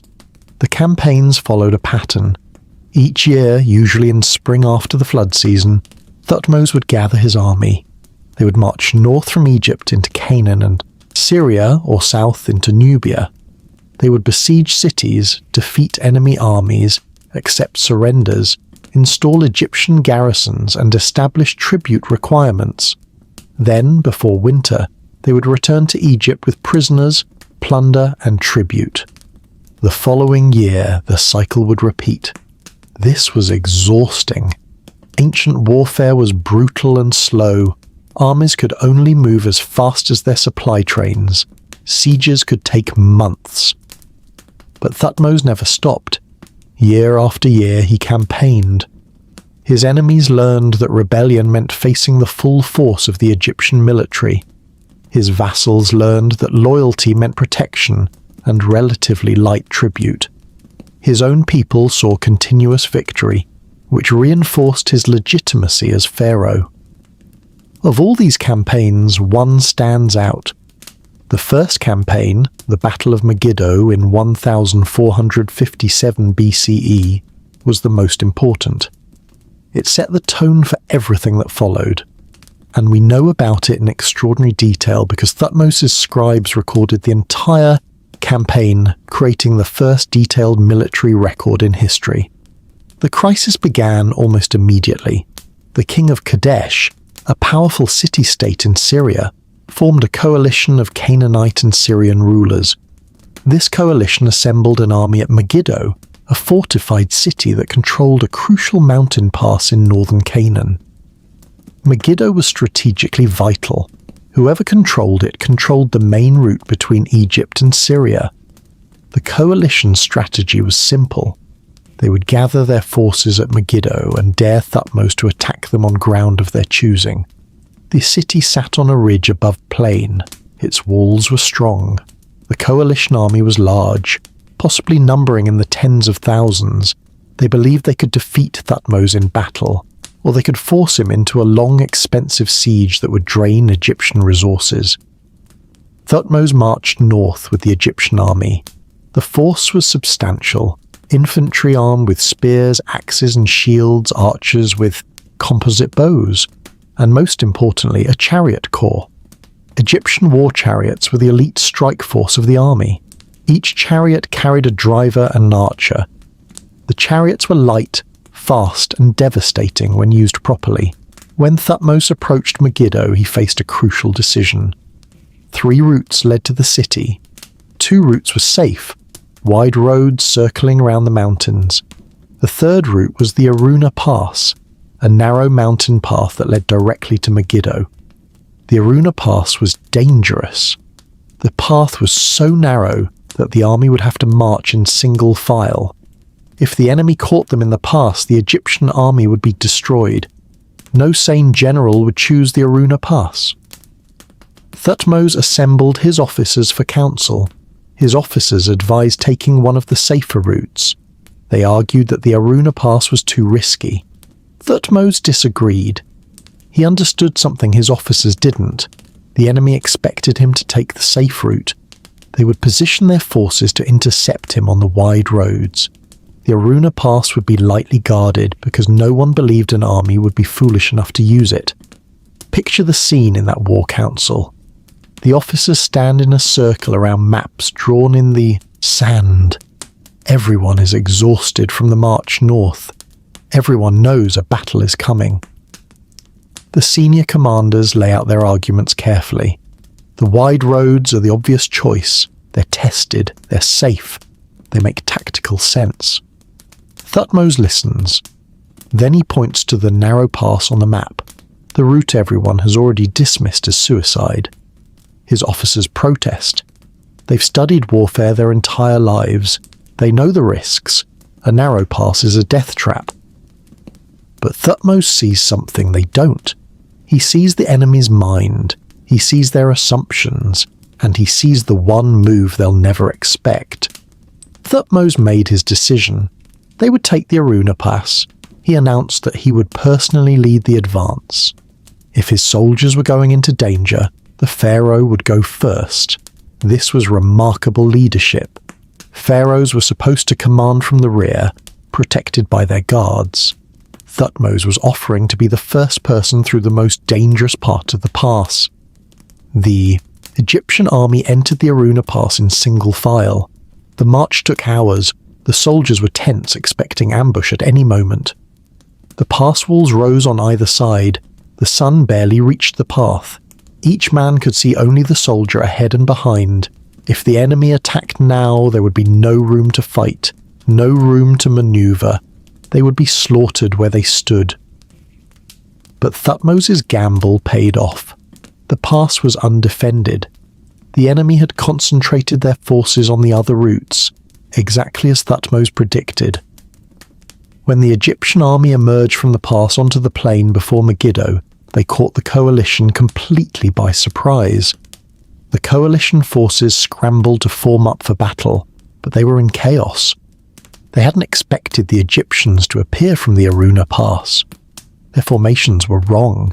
Their commanders were unprepared, and now they faced the full Egyptian army deployed on open ground, exactly the kind of terrain where Egyptian chariots were most effective. Thutmose ordered the attack. The Egyptian chariot corps charged. Imagine the sight.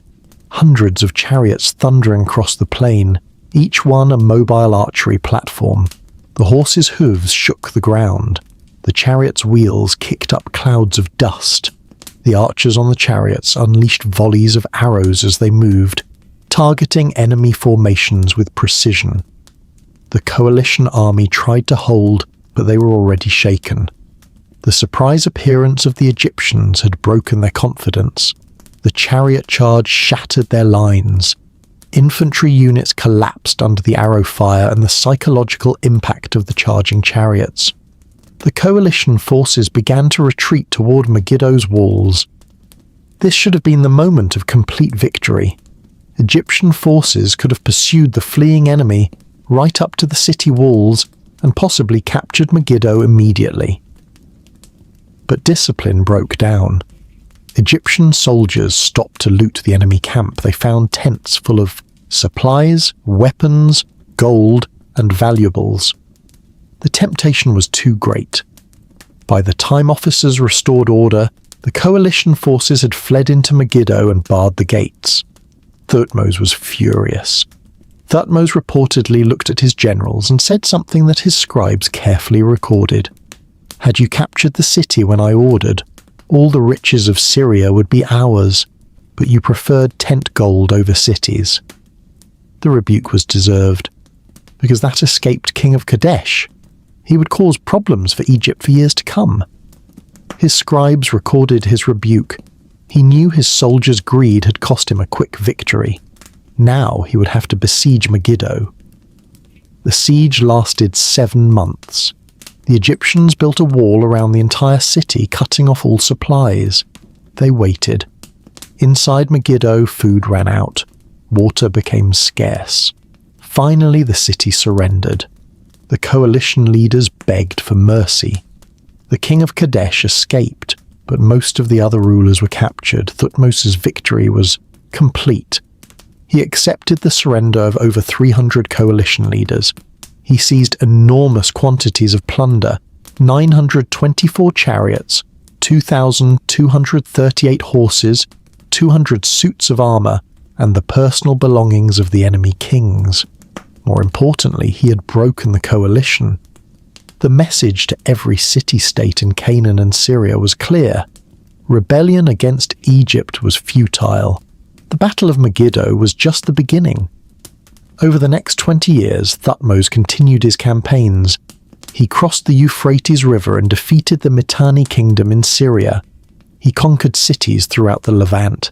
He extended Egyptian control deep into Nubia. By the end of his military career, Egypt controlled territory from deep in southern Nubia to the Euphrates River in the north. This empire generated enormous wealth. Vassal states sent annual tribute to Egypt: gold, silver, copper, timber, horses, chariots, oils, wine, and exotic goods. The records from Thutmose's reign list tribute in staggering quantities. One text records 1,588 pounds of gold, along with thousands of slaves and hundreds of chariots. Another records tribute of lapis lazuli from Afghanistan, cedar from Lebanon, and horses from Anatolia. This wealth transformed Egypt. Temples grew larger and more elaborate. The priesthood of Amun at Thebes became extremely wealthy and politically powerful. The royal court was filled with foreign officials, scribes, and diplomats. Egyptian art began incorporating foreign influences. The Egyptian language absorbed foreign words. Egypt had become a true superpower, arguably the most powerful and wealthy nation on earth during the middle of the 15th century BCE. Egyptian pharaohs corresponded as equals with the kings of Babylon and the Hittite Empire. Smaller kingdoms begged for Egyptian alliance and protection. Egyptian gold was desired throughout the ancient world. Egyptian military power was feared and respected. Thutmose III had accomplished his vision. He had built an empire that would last for over a century. He had secured Egypt's borders so thoroughly that his successors could enjoy the fruits of empire without constantly fighting to maintain it. When he died around 1425 BCE, after 54 years of rule, he left Egypt at the absolute peak of its power. But empires create their own problems.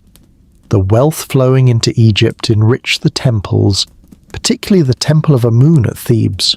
The priesthood grew increasingly powerful, wealthy and politically influential. They controlled vast estates. They owned thousands of workers. They advised the pharaoh on religious matters, which in Egypt meant they advised on almost everything. Some pharaohs began to see the priesthood as a rival power center, and within the royal family some princes were exposed to foreign ideas through Egypt's expanded diplomatic contacts. They saw how other cultures worshipped their gods, organized their societies, approached questions of truth and power. One of these princes would grow up to become the most controversial pharaoh in Egyptian history. He wouldn't build his legacy through military conquest like Thutmose III. He wouldn't build it through trade and architecture like Hatshepsut. He would try to revolutionize Egyptian religion itself. He would try to replace the entire pantheon of Egyptian gods with a single deity. He would move the capital away from Thebes. He would challenge the power of the priesthood directly. His name was Akhenaten, and his religious revolution would nearly destroy Egypt. The empire built with chariots and bronze would face its greatest threat, not from foreign armies, but from internal chaos. The age of military glory was about to give way to the age of religious conflict. For over 2,000 years, Egypt had worshipped dozens of gods. Amun, the hidden one, king of the gods. Ra, the sun god who sailed across the sky each day. Osiris, lord of the underworld. Isis, the great mother. Thoth, god of wisdom. Hathor, goddess of love. The pantheon was vast, complex, and deeply woven into every aspect of Egyptian life. Temples to these gods covered the land. Priests served them daily. Ordinary Egyptians prayed to them for everything from good harvest to safe childbirth. Then, around 1353 BCE, a new pharaoh came to the throne. His birth name was Amenhotep IV, and within a few years he would do something that shocked Egypt to its core. He declared that all these gods that Egyptians had worshipped since the beginning of time, were false. There was only one true deity, he said, not Amun, not Ra, only the Aten, the visible disk of the sun. Imagine the confusion. The priests of Amun, one of the wealthiest institutions in Egypt, being told their god didn't exist. Imagine ordinary Egyptians being told that the prayers they had said their entire lives were directed at nothing. This wasn't reform. This was revolution, and it would nearly tear Egypt apart. The pharaoh who would become Akhenaten started his reign as Amenhotep IV. His father Amenhotep III had ruled during a golden age. Egypt was wealthy, powerful, and secure. The empire built by Thutmose III was intact. Tribute flowed in from vassal states. Art and culture flourished. There was no crisis demanding radical change. But Amenhotep IV saw the world differently. Early in his reign, he began emphasizing the worship of the Aten, the physical sun disk itself. This wasn't entirely new. The Aten had been a minor part of sun worship for generations, but Amenhotep IV elevated it above all other gods. By his 5th year as pharaoh, he had changed his name from Amenhotep, which meant Amun is satisfied, to Akhenaten, which meant effective for the Aten. This wasn't subtle. This was a public rejection of the traditional gods, particularly Amun. Akhenaten's vision of the Aten was revolutionary in several ways. First, the Aten was visible. You could see it in the sky every day. There were no hidden mysteries, no secret temple rituals conducted behind closed doors. The Aten's light fell on everyone equally, pharaoh and peasant alike. Second, the Aten was sole creator and sustainer of all life. Other gods didn't just become secondary, they became irrelevant. And third, only the pharaoh could truly communicate with the Aten. The priests who had connected gods and people for thousands of years were suddenly unnecessary. This point was crucial. Akhenaten wasn't just changing religion, he was attacking the power structure. The priesthood of Amun was enormously wealthy and influential. They owned vast estates.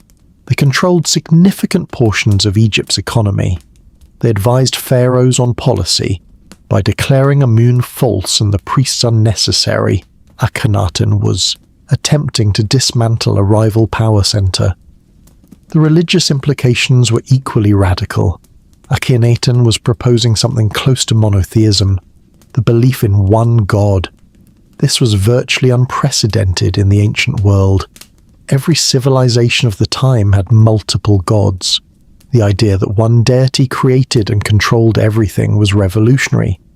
Some scholars argue that Akhenaten's vision influenced later monotheistic religions, though the connection remains uncertain.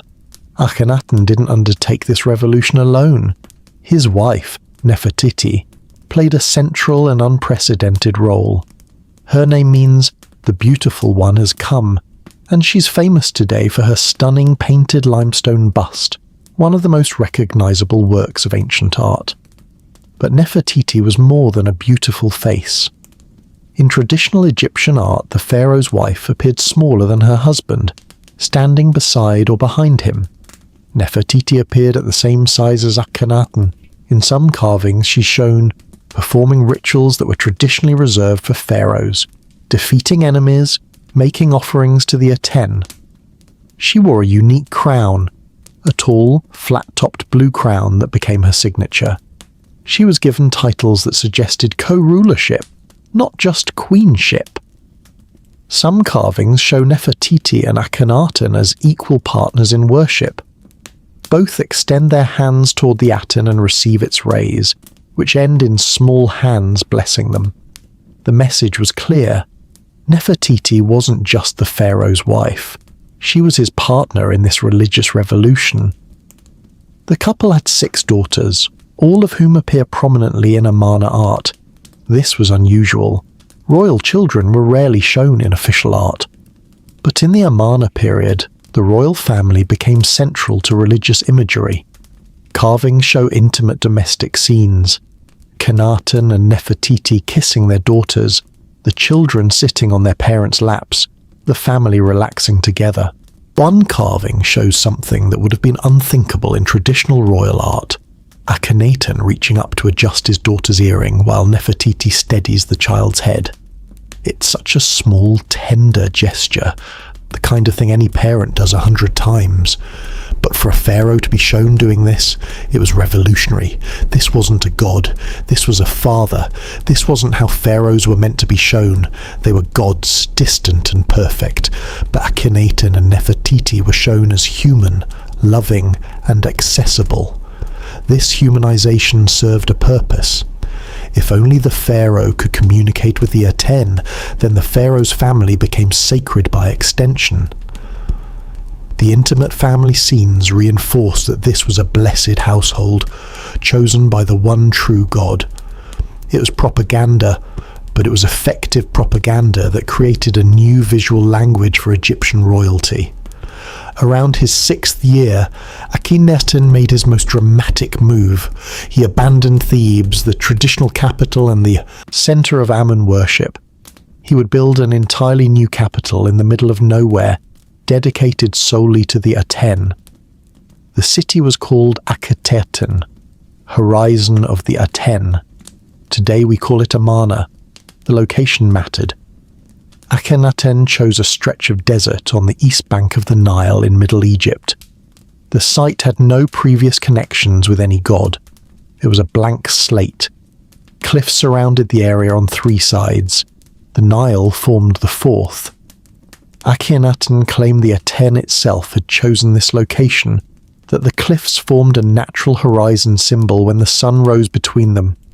Building a city from scratch was an enormous undertaking. Tens of thousands of workers were mobilized. They laid out streets, constructed palaces, built temples, carved tombs into the cliffs, and erected houses for officials and workers. The city rose quickly.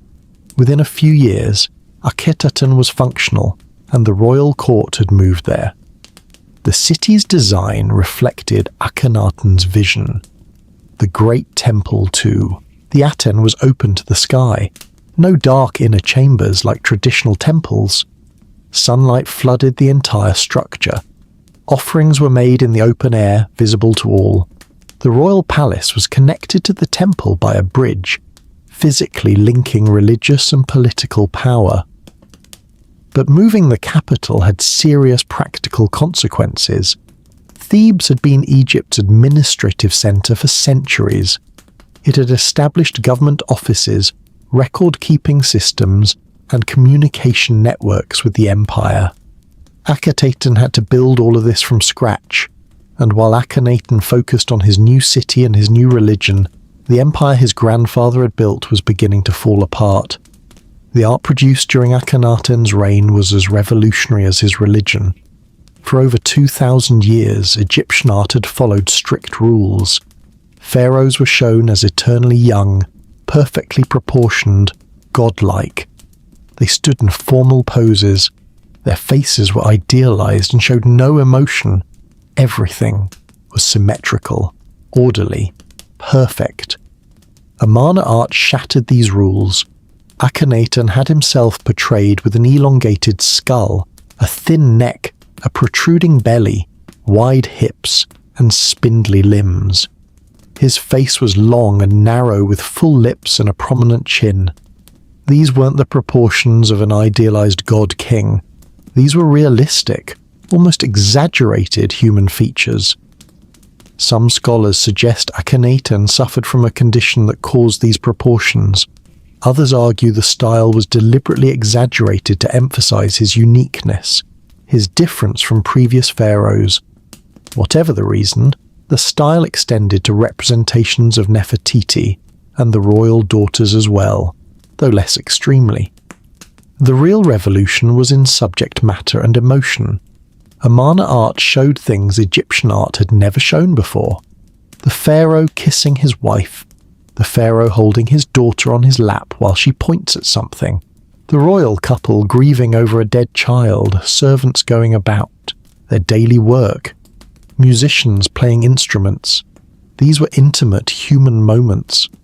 One famous carving shows Akhenaten and Nefertiti with 3 of their daughters.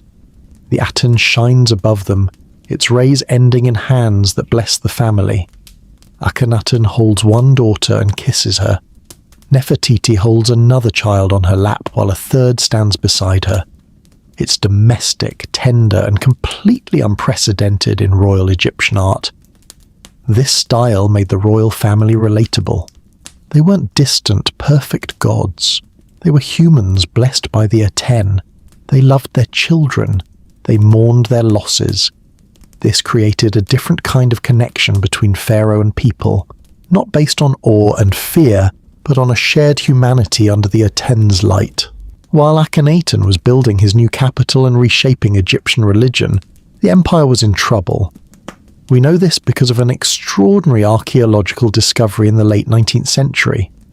Archaeologists excavating Akhenaten found a cache of clay tablets covered in cuneiform script.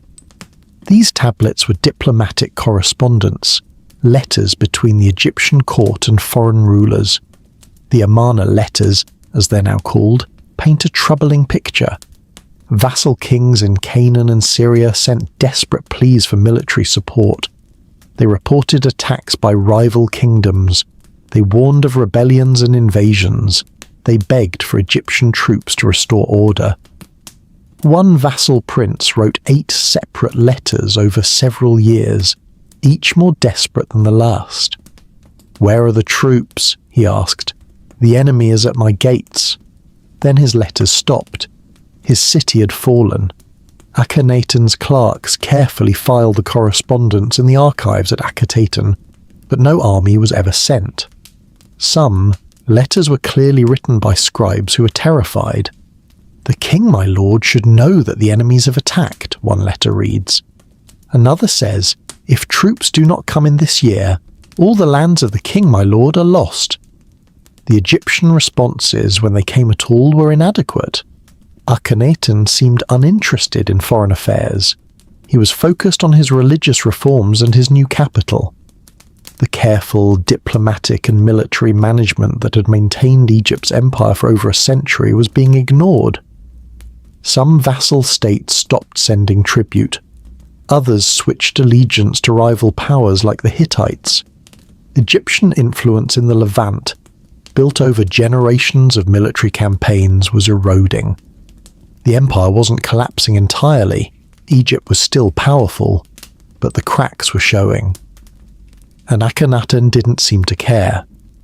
Akhenaten ruled for about 17 years.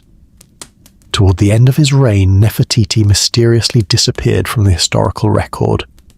Some scholars believe she died. Others think she may have fallen out of favour or ruled as co-regent under a different name. We don't know for certain. When Akhenaten died around 1336 BCE, his revolution died with him. The new pharaoh was a young boy, probably around 9 years old. His birth name was Tutankhamun, living image of the Aten. But within a few years, under pressure from the traditional priesthood and the military, the boy changed his name to Tutankhamun, living image of Amun. The old gods were back. The court abandoned Akhenaten and returned to Thebes. The temples of Amun were restored and richly funded. Akhenaten's name was removed from king lists. His monuments were torn down. His city was abandoned to the desert sands. Within a generation, Akhenaten was empty, its buildings crumbling, its streets silent. The religious revolution had failed. Egypt returned to its traditional gods and its traditional ways, but the memory of the heretic pharaoh lingered.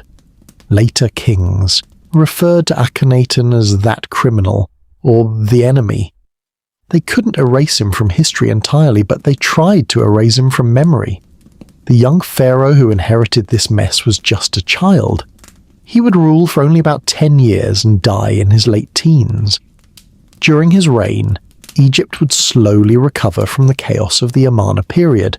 Temples would be restored, the empire would be stabilized, traditional order would return. But this boy king accomplished something Akhenaten never could. Not through revolution or radical change, but through the simple fact of his death and burial. His tomb, hidden in the Valley of the Kings, would remain undiscovered for over 3,000 years, and when it was finally opened in 1922, it would make him the most famous pharaoh in history. His name was Tutankhamun, and his story and his treasure would captivate the entire world. Two pharaohs, two different paths to immortality. The first was a boy who became king at 9 years old, ruled for a decade, and died in his late teens. During his lifetime, he accomplished relatively little. After his death, he was largely forgotten. His name was removed from king lists. His monuments were claimed by successors. For over 3,000 years, almost no one remembered him. Today, his name is the most famous in ancient Egypt. The second pharaoh wanted the exact opposite. He ruled for 66 years, longer than almost any other pharaoh. He built monuments on a scale never seen before or since. He carved his name so deeply into stone that it couldn't be erased. He fathered over 100 children to ensure his bloodline continued. He did everything possible to guarantee he would never be forgotten, and it worked. His monuments still dominate the Egyptian landscape. His name still commands respect. Together, Tutankhamun and Ramses II define two routes to eternal fame, one through hidden treasure that survived intact, the other through public grandeur impossible to ignore. Together they define the final golden age of ancient Egypt. Tutankhamun became pharaoh around 1332 BCE. Probably at age 9, he inherited a country in crisis. His predecessor, likely his father Akhenaten, had torn apart Egypt's religious traditions. The capital had been moved. The old temples had been neglected or torn down. The priesthood of Amun had been stripped of power. Foreign vassals had been ignored. The empire was falling apart. Tutankhamun was too young to make these decisions himself.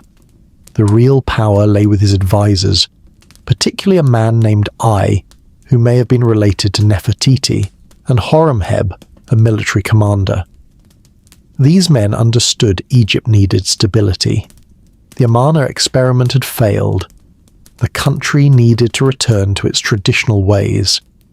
Within a few years of taking the throne, the young king changed his name from Tutankhaten to Tutankhamun. The message was clear: Amun was restored. The capital moved back to Thebes.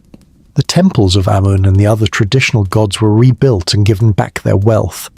The priesthood was restored to power. Artists and scribes went back to the old styles and rules. Egypt was healing. Tutankhamun's reign was peaceful and focused on restoration rather than conquest. There were minor military campaigns. Inscriptions mention activity in Nubia and possibly Syria. But nothing like the massive campaigns of earlier New Kingdom pharaohs. The emphasis was on rebuilding what had been damaged, not on expanding what already existed. The young pharaoh married Akhenaten, probably his half-sister, and one of Akhenaten's daughters. The couple appears together in Tumart, continuing some of the intimate imagery of the Amarna period, but within traditional religious contexts. They had no surviving children. 2 stillborn daughters were buried with Tutankhamun. Tutankhamun died around 1323 BCE, approximately 18 or 19 years old. The cause is uncertain. Physical examination of his mummy shows he had a broken leg that had become infected shortly before death. He also had malaria. Some combination of these factors, or something else entirely, killed him. Tutankhamun was buried in the Valley of the Kings, the royal cemetery west of Thebes. His tomb was small, possibly because his death was unexpected and a larger tomb wasn't ready. The burial was conducted quickly. Within a generation, his name had faded from memory. His successor A ruled briefly, then was replaced by Horemheb, who erased both Tutankhamun and A from official records. Later, pharaohs built over the entrance to Tutankhamun's tomb. It disappeared. There it remained, hidden and forgotten for over 3,000 years, until November 4th, 1922. British archaeologist Howard Carter discovered the sealed entrance. Carter made a small hole in the upper left corner of the doorway and held up a candle. His patron, Lord Carnarvon, asked what he could see. Carter's reply has become legend. Wonderful things. The candlelight reflected off gold everywhere he looked. Gold furniture, gold statues, gold chariots. The tomb had been waiting in the darkness for 3,245 years. What lay beyond would shock the world. Unlike every other royal tomb in the Valley of the Kings, Tutankhamun's had never been completely looted. It contained thousands of objects: furniture, weapons, chariots, clothing, jewelry, and most famously, the solid gold coffin and the golden death mask of the young king. The treasure was extraordinary. The discovery made Tutankhamun instantly famous worldwide. The forgotten boy king became the face of ancient Egypt. If Tutankhamun achieved immortality through hidden treasure, Ramses II achieved it through monuments impossible to ignore. Ramses came to power around 1279 BCE, about 50 years after Tutankhamun's death. He would rule for 66 years, dying in his 90s, an extraordinary lifespan for the ancient world. Ramses II came from a military family. His grandfather, Ramses I, had founded the 19th dynasty. His father, Seti I, had been a successful military commander who restored Egyptian power after the chaos of the Amarna period. Ramses II was raised to be a warrior king. He went with his father on military campaigns as a young man. He was appointed co-regent while still a teenager. When he became sole pharaoh, he was ready. Ramses II was more than a warrior. He was a master of propaganda and self-promotion on a scale Egypt had never seen. He understood that monuments equaled immortality. He began the most ambitious building program in Egyptian history. He constructed or added to temples throughout Egypt and Nubia. He erected massive statues of himself. He carved his name onto everything, including monuments built by earlier pharaohs. He wanted his presence to be everywhere. Ramses' building projects were staggering in scale. The Ramesseum, his mortuary temple on the West Bank at Thebes, was one of the largest temple complexes ever built. The hypostyle hall at Karnak, begun under his father, was completed and expanded under Ramses. It contains 134 massive columns, some over 60 feet tall, creating a forest of stone. He built a new capital city in the delta called Pyrameses, and in Nubia, he created what many consider his masterpiece, Abu Simbel. Before the monuments came war. Early in his reign, around 1274 BCE, Ramses II faced his greatest military challenge, the Hittite Empire. The Hittites controlled much of Anatolia and northern Syria. For decades, they had been competing with Egypt for control of the Levant. The city of Kadesh in modern-day Syria was a focal point of this struggle. Ramses assembled a massive army, possibly 20,000 men divided into 4 divisions, each named after a god: Amun, Ra, Ptah, and Seth. He marched north into Syria with the goal of capturing Kadesh and asserting Egyptian dominance. The Hittite king, Muwatalli II, assembled his own army, equally large and backed by chariots from vassal kingdoms throughout Anatolia. The battle nearly ended in disaster. Ramses and the Amun division advanced ahead of the other divisions.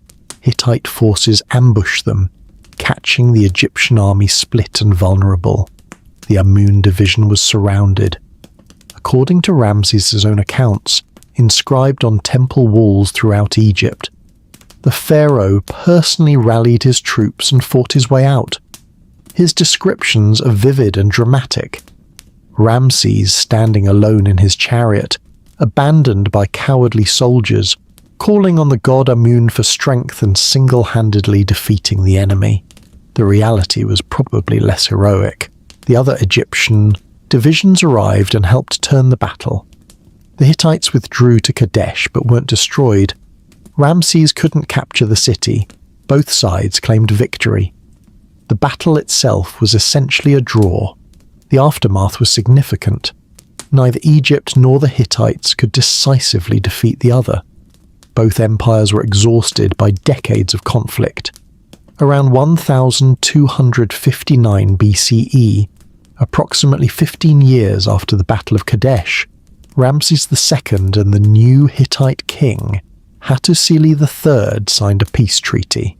The treaty was inscribed in Egyptian hieroglyphs and Hittite cuneiform. It's the earliest surviving international peace treaty in history. The two empires agreed to mutual defense, prisoner exchanges, and recognition of each other's borders. The treaty held for the rest of Ramses' reign. With peace secured, Ramses turned his attention fully to building.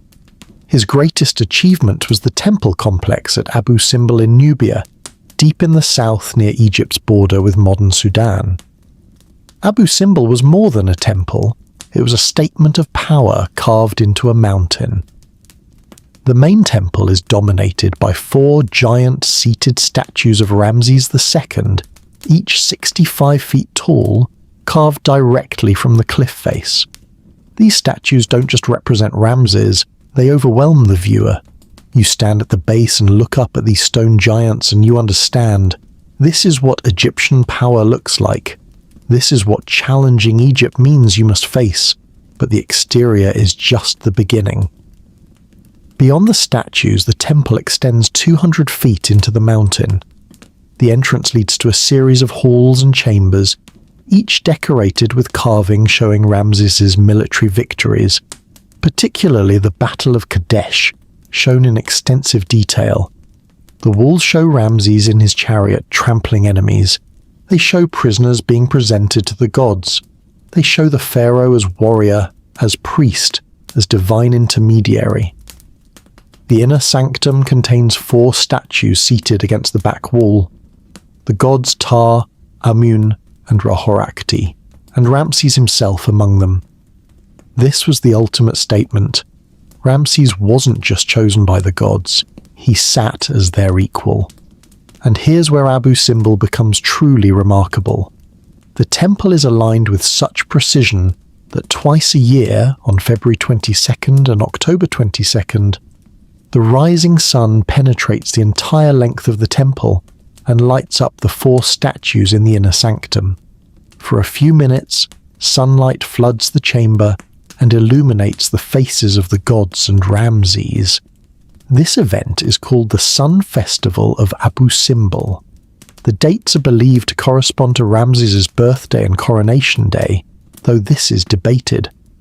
The precision required for this effect is extraordinary. The temple had to be aligned exactly to the east. The corridor had to be perfectly straight. The calculations had to account for the sun's position at specific dates. Think about what this means. Egyptian engineers calculated the sun's path centuries before telescopes existed. They aligned a 200-foot tunnel carved through solid rock so precisely that sunlight, traveling 93 million miles from the sun, illuminates exactly the right spot on exactly 2 days each year. When modern engineers relocated Abu Simbel in the 1960s to save it from flooding, they managed to recreate the effect, but they were off by 1 day. Ancient Egyptians achieved what modern technology struggled to replicate. Next to the main temple, Ramses built a smaller temple dedicated to his wife Nefertari and the goddess Hathor. The facade features 6 standing statues, 4 of Ramses and 2 of Nefertari, all the same size. This was unusual. Queens were typically shown smaller than the pharaoh. By showing Nefertari at equal scale, Ramses was honouring her in a way few Egyptian queens had been honoured. Ramses II fathered over 100 children with numerous wives and concubines. This wasn't just about pleasure, it was strategy. By fathering so many children, Ramses ensured his bloodline would continue. He outlived many of his own children. His eventual successor, Meneptah, was probably his 13th son and was already elderly when he became pharaoh. Ramses' longevity meant that for most Egyptians living during his reign, he was the only pharaoh they had ever known. He became synonymous with the Egyptian kingship. His monuments dominated the landscape. His name was everywhere. For ordinary Egyptians, it must have seemed like Ramses was eternal. When Ramses finally died around 1213 BCE at approximately 90 years old, Egypt mourned. He was buried in the Valley of the Kings in a tomb that had been under construction for decades. His mummy shows he had lived a long life. His body shows arthritis, dental disease, and hardened arteries. But it also shows he had been a tall man, over 6 feet, with red hair. Ramses II had succeeded in his quest for immortality. His monuments still stand. His name is still known. When people think of ancient Egypt, they often think of Ramses, his statues, his temples, his larger-than-life presence. He shaped the image of the pharaoh for all time. But monuments and mummies raise an important question. Why did Egyptians go to such extraordinary lengths to preserve the dead? Why did they build elaborate tombs and create complex mummification processes? Why did they fill burial chambers with food, furniture, and treasure? The answer lies in the Egyptian concept of the afterlife.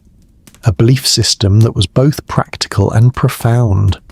For Egyptians, death wasn't the end, it was a transition. But that transition required preparation. The body had to be preserved, the proper rituals had to be performed, the correct spells had to be recited, and the tomb had to be equipped with everything the deceased might need. This wasn't abstract philosophy. This was practical religion. Egyptians developed specific techniques to ensure successful passage to the afterlife. They created detailed guides, first the pyramid texts, then the coffin texts, and eventually the Book of the Dead that provided instructions for the journey. They perfected mummification over thousands of years. They built elaborate tombs designed to protect and provide for the dead for eternity. Understanding Egyptian views on death and the afterlife is essential to understanding Egyptian civilization itself. Everything, the pyramids, the temples, the elaborate burials, even the daily religious rituals, was ultimately about defeating death and achieving eternal life. This was the Great Egyptian Project, and it consumed more resources and effort than perhaps any other aspect of their culture. The embalmer's workshop was a place of heavy silence. The air was thick with the scent of spices, myrrh, frankincense, cedar oil. There was also the sharp mineral smell of natron, the salt mixture used to dry the body. And beneath it all, faint but unmistakable, was the smell of death itself.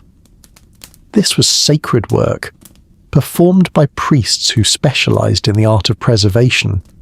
They would spend 70 days transforming a corpse into a vessel for eternity. But this raises a fundamental question. Why were the Egyptians so obsessed with preserving the physical body? Why couldn't the soul simply leave the body behind and move on to the afterlife? The answer reveals the Egyptian understanding of death, a belief system more complex and more carefully thought out than almost any other ancient civilization. For Egyptians, death wasn't a single moment. It was a process. And if that process went wrong, if the body decayed, or the proper rituals weren't performed, the consequences were worse than death. The soul would simply cease to exist. This was the fear that drove Egyptian culture for 3,000 years. This was why they turned death into a science. Mummification developed over centuries. Early Egyptians noticed that bodies buried in the hot, dry sand of the desert naturally dried out and were sometimes preserved. But as burial practices became more elaborate, as they built tombs and used coffins, bodies were no longer in direct contact with the sand. They decayed. This was unacceptable. So Egyptians developed artificial mummification. By the New Kingdom, the process had been perfected. It took approximately 70 days and required specialized knowledge passed down through generations of embalmers. The process began shortly after death. Time was critical. Decomposition started quickly in Egypt's heat. First, the body was washed and purified with water and wine. Then came the most delicate part, removing the internal organs. These organs would decay quickly and had to be removed to preserve the body. The embalmers used a long bronze hook inserted through the nose to break through the thin bone and pull out pieces of the brain. This was a careful process. The face couldn't be damaged. The deceased needed to be recognizable in the afterlife. Next, they made a cut in the left side of the abdomen. Through this opening, they removed the stomach, intestines, liver, and lungs. These organs were treated separately, dried with natron, wrapped in linen, and placed in special containers called canopic jars. Each jar was associated with a protective god and represented one of the 4 sons of Horus. But one organ remained in the body, the heart, and this wasn't a mistake.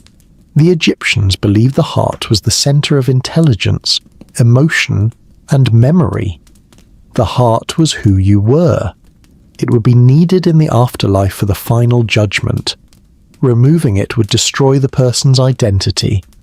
With the organs removed, the body was packed and covered with natron, a naturally occurring mixture of salts, similar to baking soda. The natron absorbed all moisture from the body. This drying process took about 40 days.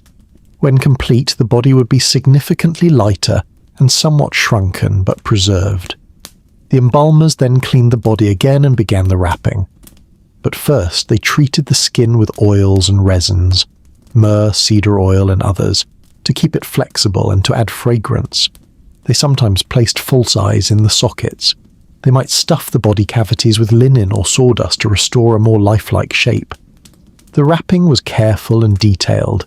They used hundreds of yards of linen strips, wrapping each finger and toe individually, then the limbs, then the torso. Between layers they placed amulets, small protective charms inscribed with spells. These amulets were positioned precisely. A scarab beetle amulet, for instance, would be placed over the heart to protect it during judgment.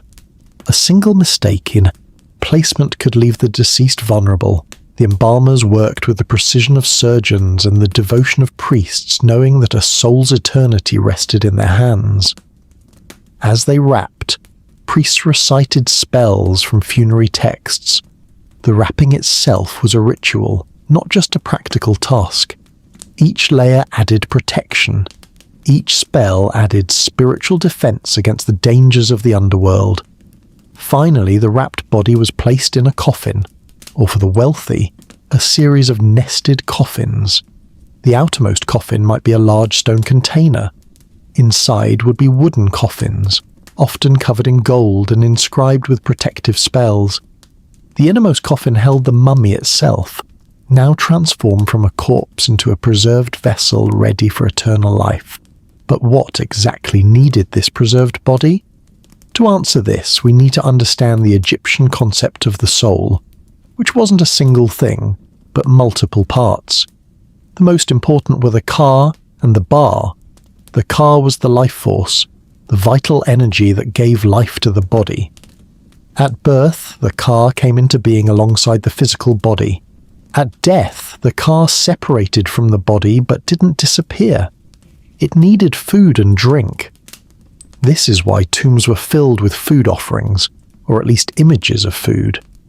The ka could consume the spiritual essence of these offerings.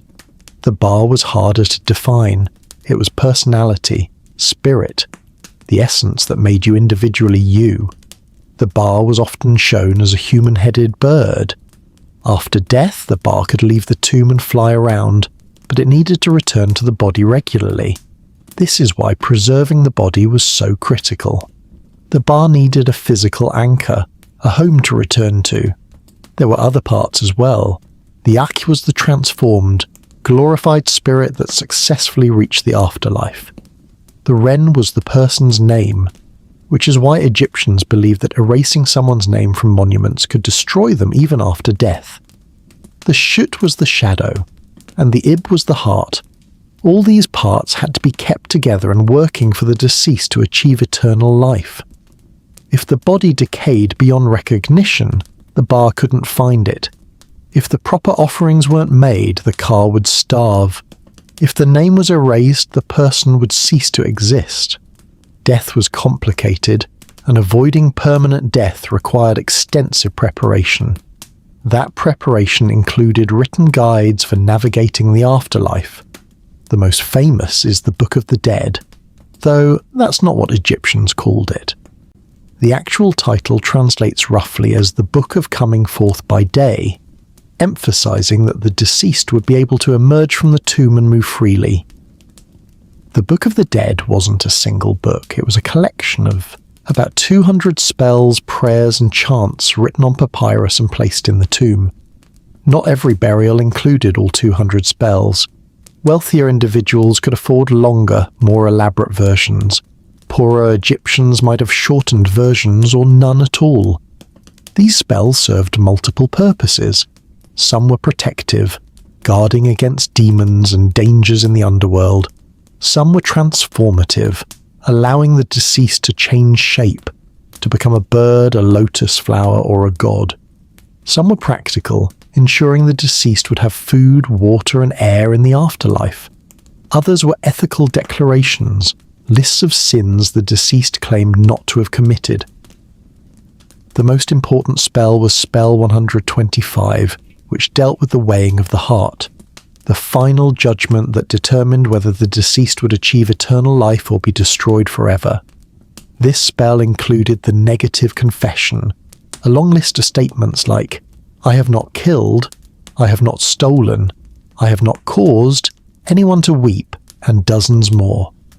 These weren't confessions of guilt, but declarations of innocence, made in front of 42 divine judges. The Book of the Dead often included illustrations, colourful images showing the deceased making offerings, worshipping gods, or undergoing judgment. These weren't decorative, they were magical. The images ensured the described events would actually happen in the afterlife. The climax of the afterlife journey was the weighing of the heart. This was the moment of ultimate judgment. Everything the deceased had done in life, every choice, every action, came down to this single trial. The scene was shown countless times in tombs and on papyrus scrolls. The setting was the Hall of Two Truths, presided over by Osiris, the god of the underworld. Osiris sat on his throne, wrapped in white linen like a mummy, holding the crook and flail.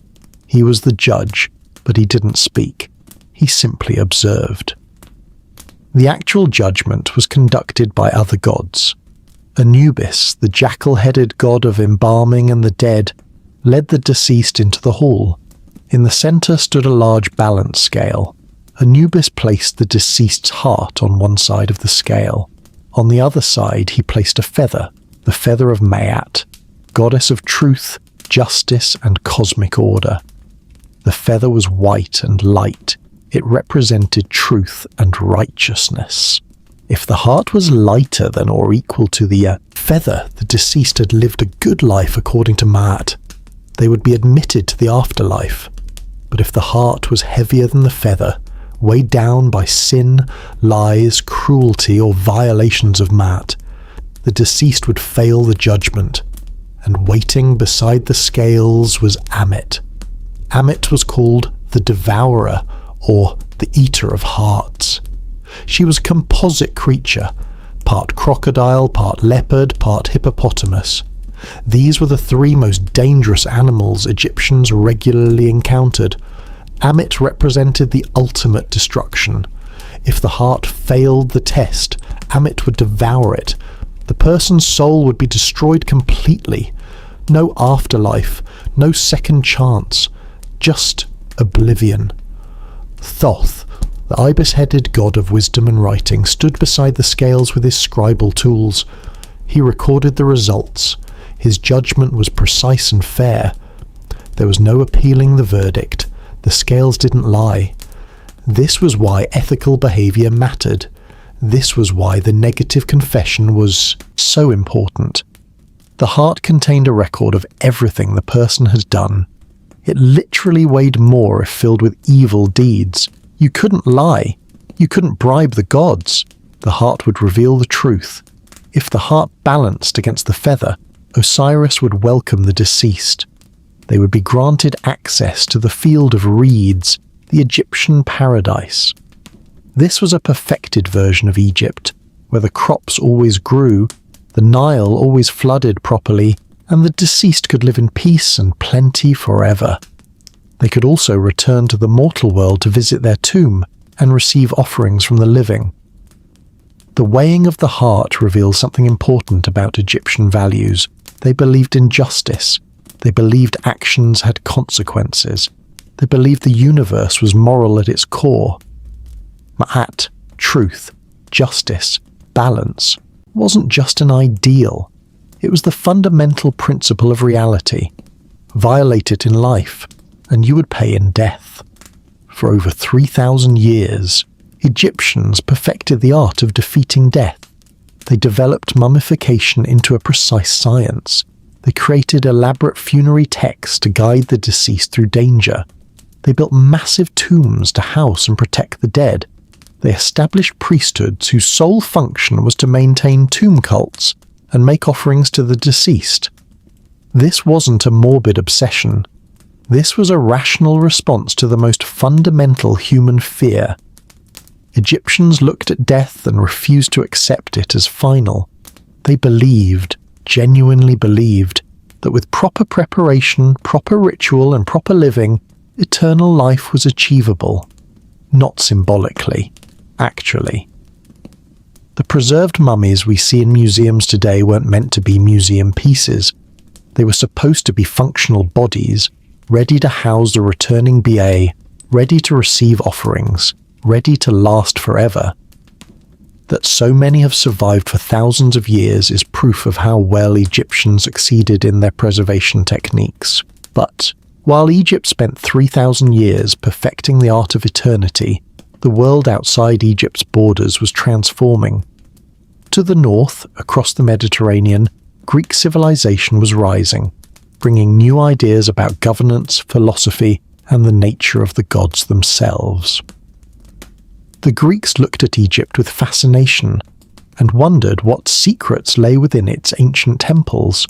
Eventually, those Greeks would come not as curious students, but as conquerors, and after them would come Rome, practical, efficient, ruthless Rome, which would transform Egypt from an independent kingdom into a province of an empire. The priests would continue their rituals, the Nile would continue to flood. But the unbroken line of pharaohs stretching back 3,000 years to Narmer would face its greatest test. The question was no longer whether Egypt's monuments could outlast time. The question was whether Egypt itself, as a living independent civilization, could survive the changing world. No empire, no matter how eternal it seems, lasts forever. For 3,000 years, Egypt had endured. It had survived invasions, civil wars, periods of chaos and foreign rule. It had been conquered by the Hyksos and driven them out. It had been occupied by the Persians and reclaimed its independence. Through it all, Egypt remained Egypt, its gods still worshipped, its traditions still honoured, its identity still intact. But now, in the year 30 BCE, the end was approaching. In Alexandria, the magnificent city of marble and libraries built by the Greeks, the atmosphere was tense. Roman ships had appeared on the horizon. The greatest military machine the world had ever seen was closing in. Inside the royal palace, a woman sat alone, knowing that the decision she was about to make would end not just her own life, but the independence of the civilization she represented. The river that had given birth to this civilization would still flow, the monuments would still stand, but the living flame of ancient Egypt, the unbroken line of god-kings stretching back to Narmer, would finally go dark. Her name was Cleopatra VII, and she was the last pharaoh of Egypt. When she died, 3,000 years of pharaonic rule would die with her. Egypt's transformation into a Greek kingdom began in 332 BCE when Alexander the Great arrived. The Persians had been ruling Egypt as conquerors, and Egyptians hated them. When Alexander drove out the Persians, Egyptians welcomed him as a liberator. Alexander visited the oracle of Amun at Siwa Oasis and was declared the son of Amun, making him pharaoh in Egyptian eyes. He founded the city of Alexandria on the Mediterranean coast, imagining it as a bridge between Greek and Egyptian culture. But Alexander died young in 323 BCE, and his empire was divided among his generals. Egypt fell to Ptolemy, one of Alexander's closest companions. Ptolemy established himself as pharaoh and founded the Ptolemaic dynasty. His descendants would rule Egypt for nearly 300 years. The Ptolemies were an unusual dynasty. They were Greek in language, culture, and identity. They ruled from Alexandria, which became one of the great cities of the ancient world, home to the famous Library of Alexandria and the towering Pharos lighthouse. Greek became the language of government and high culture. Greek settlers established communities throughout Egypt, but the Ptolemies understood they needed Egyptian legitimacy to rule effectively, so they adopted the appearance of pharaonic kingship. They appeared in Egyptian temple carvings wearing traditional pharaonic clothing. They funded Egyptian temples and priests. They participated in Egyptian religious festivals. They presented themselves as the continuation of the pharaonic tradition, even as they lived as Greek monarchs. For Egyptians, this created a strange situation. The rulers spoke Greek, lived in Greek-style palaces, and followed Greek customs. But they also performed the rituals of pharaonic kingship. They were both foreign rulers and keepers of Egyptian tradition, an impossible balance that somehow held. Cleopatra VII was born in 69 BCE into this mixed world. She was the daughter of Ptolemy XII and was raised in the royal court at Alexandria. Unlike most of her dynasty, Cleopatra embraced Egyptian culture deeply. She was the first Ptolemaic ruler in 300 years to actually learn the Egyptian language. She studied Egyptian religion and participated genuinely in Egyptian rituals. To native Egyptians, she seemed more authentically Egyptian than any Ptolemaic ruler before her. But Cleopatra was also highly educated in Greek learning. She spoke at least 7 languages. She studied mathematics, philosophy, astronomy, and medicine. Ancient sources describe her as brilliant, charming, and politically smart. The Roman historian Plutarch wrote that her beauty was not in itself remarkable, but that her intelligence and conversation made her captivating. Cleopatra became pharaoh in 51 BCE at age 18, ruling jointly with her younger brother Ptolemy XIII as was the custom. But the sibling co-rulers soon clashed. Ptolemy's advisors drove Cleopatra from Alexandria. She fled to Syria and began raising an army to reclaim her throne. Egypt seemed headed for civil war. Then Julius Caesar arrived. Caesar was pursuing his rival Pompey, who had fled to Egypt after losing a civil war in Rome. When Pompey arrived in Alexandria, Ptolemy's advisors had him killed, thinking this would please Caesar. They were wrong. Caesar was furious. He took control of Alexandria and summoned both Cleopatra and Ptolemy to present their cases. Cleopatra's entrance is legendary. She couldn't simply walk into Alexandria. Ptolemy's forces controlled the city, so she had herself smuggled into the palace, rolled up in a carpet that was carried past the guards. When the carpet was unrolled in Caesar's presence, Cleopatra emerged. The meeting that followed changed everything. Caesar was in his 50s, the most powerful man in Rome. Cleopatra was 21, intelligent, charming, and politically desperate.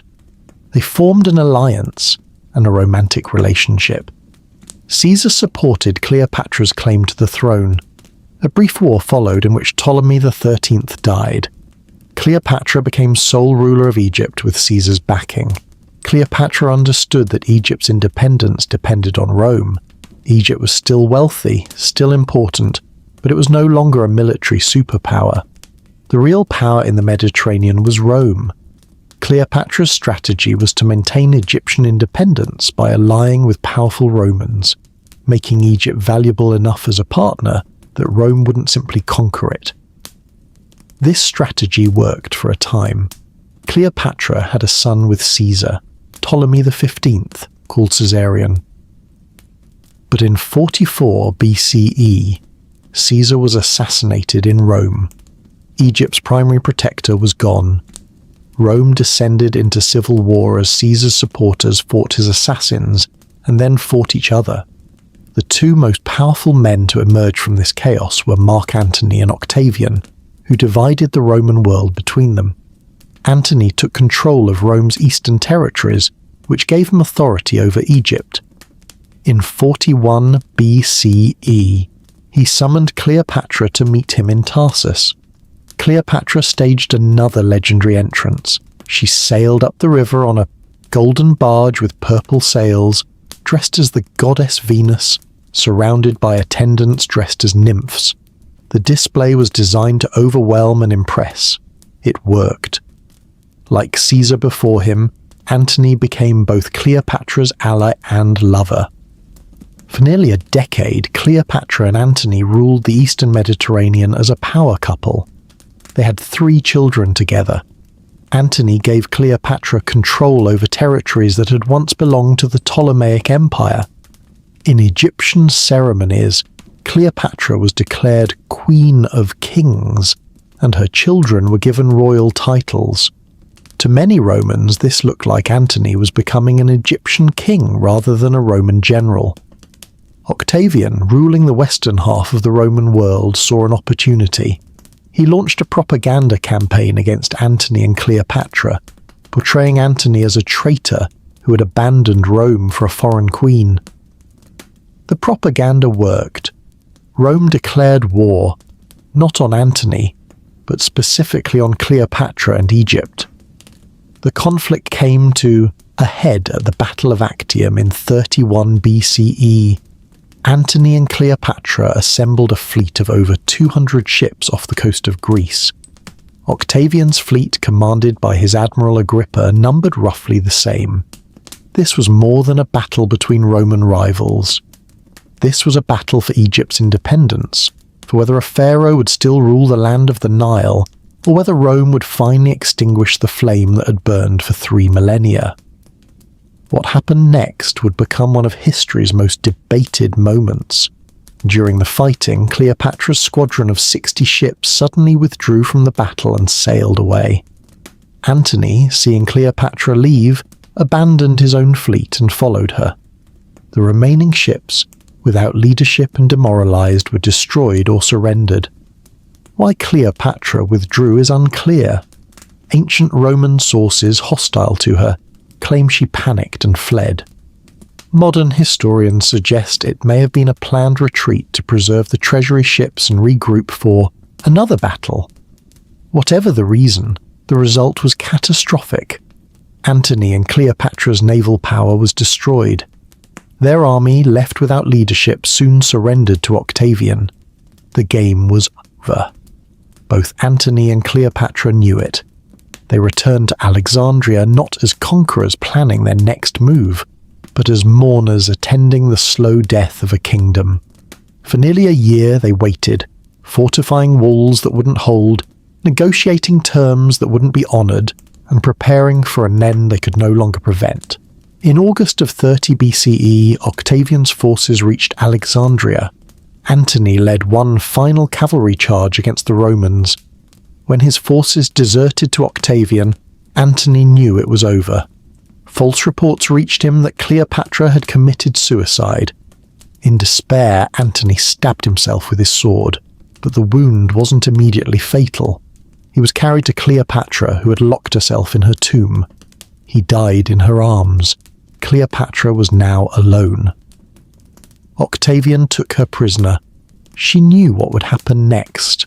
Octavian would parade her through Rome in chains as part of his triumph, displaying the conquered Egyptian queen to humiliate her before his victory celebrations. For someone who had ruled as a goddess queen, this fate was worse than death. On August 12th, 30 BCE, Cleopatra arranged her own death.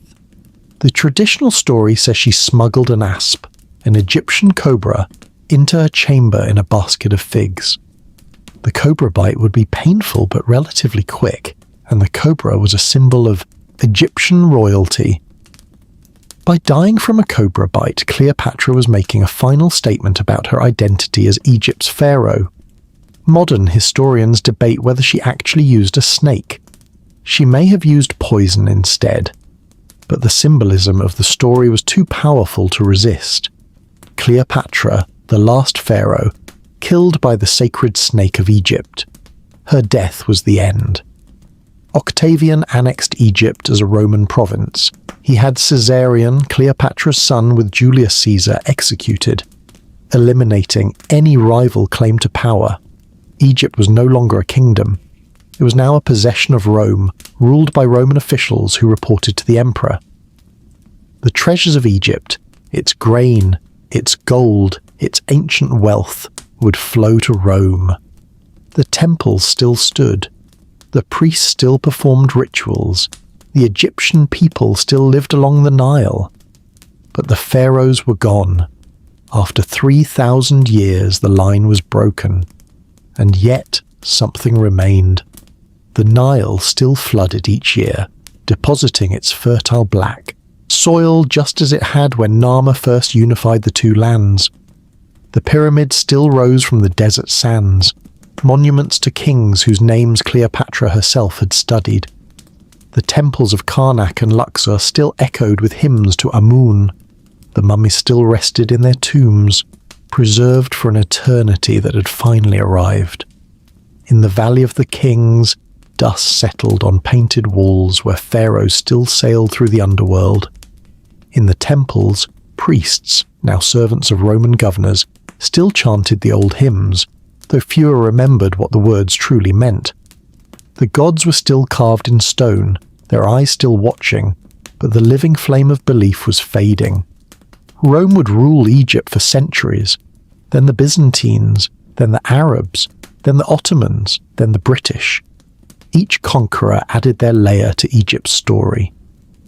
But beneath it all, the ancient civilization persisted, in the monuments, in the memories, in the very soil of the Nile Valley. Today, we stand over 3,000 years removed from the pyramids of Giza, and over 2,000 years removed from Cleopatra's death. The language of the pharaohs is dead. The religion of Amun and Osiris has no more worshippers.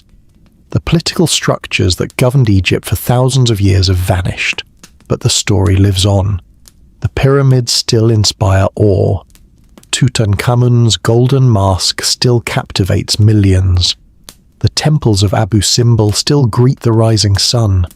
The mummies in museums still draw crowds who stare into the faces of people who lived and died thousands of years ago. The ancient Egyptians wanted immortality. They built monuments designed to last forever. They preserved their dead with careful detail.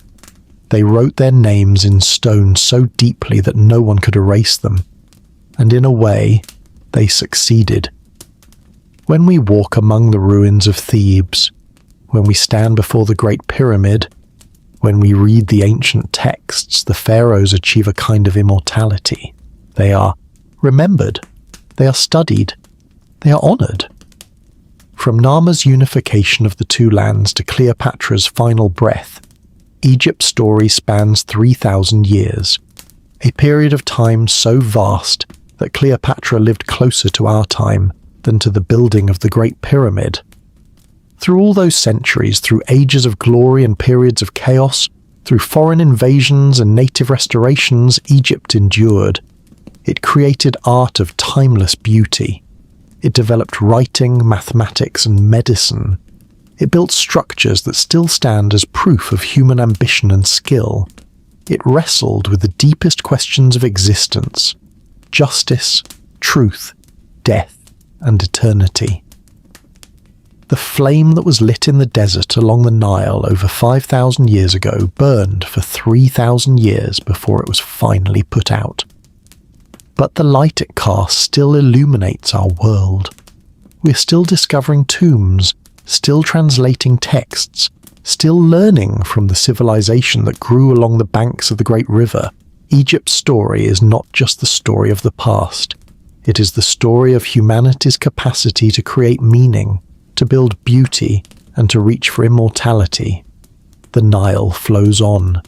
The desert endures. And somewhere in the sand, there are still secrets waiting to be discovered. Still stories waiting to be told. The ancient Egyptians would be pleased. Their monuments have outlasted their enemies.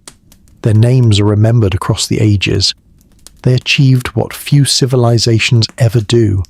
They defeated time itself, not by living forever, but by making sure they would never be forgotten. This is the story of ancient Egypt, a civilization that began in the desert, flourished along a river, and left an inheritance that belongs to all humanity. From the first sunrise over the pyramids to the last sunset over Cleopatra's tomb, Egypt's journey was extraordinary. And though the pharaohs are gone, though the temples are silent, though the empire has fallen, the echo of their achievement still sounds across the centuries. The ancient Egyptians built for eternity, and in the truest sense they succeeded.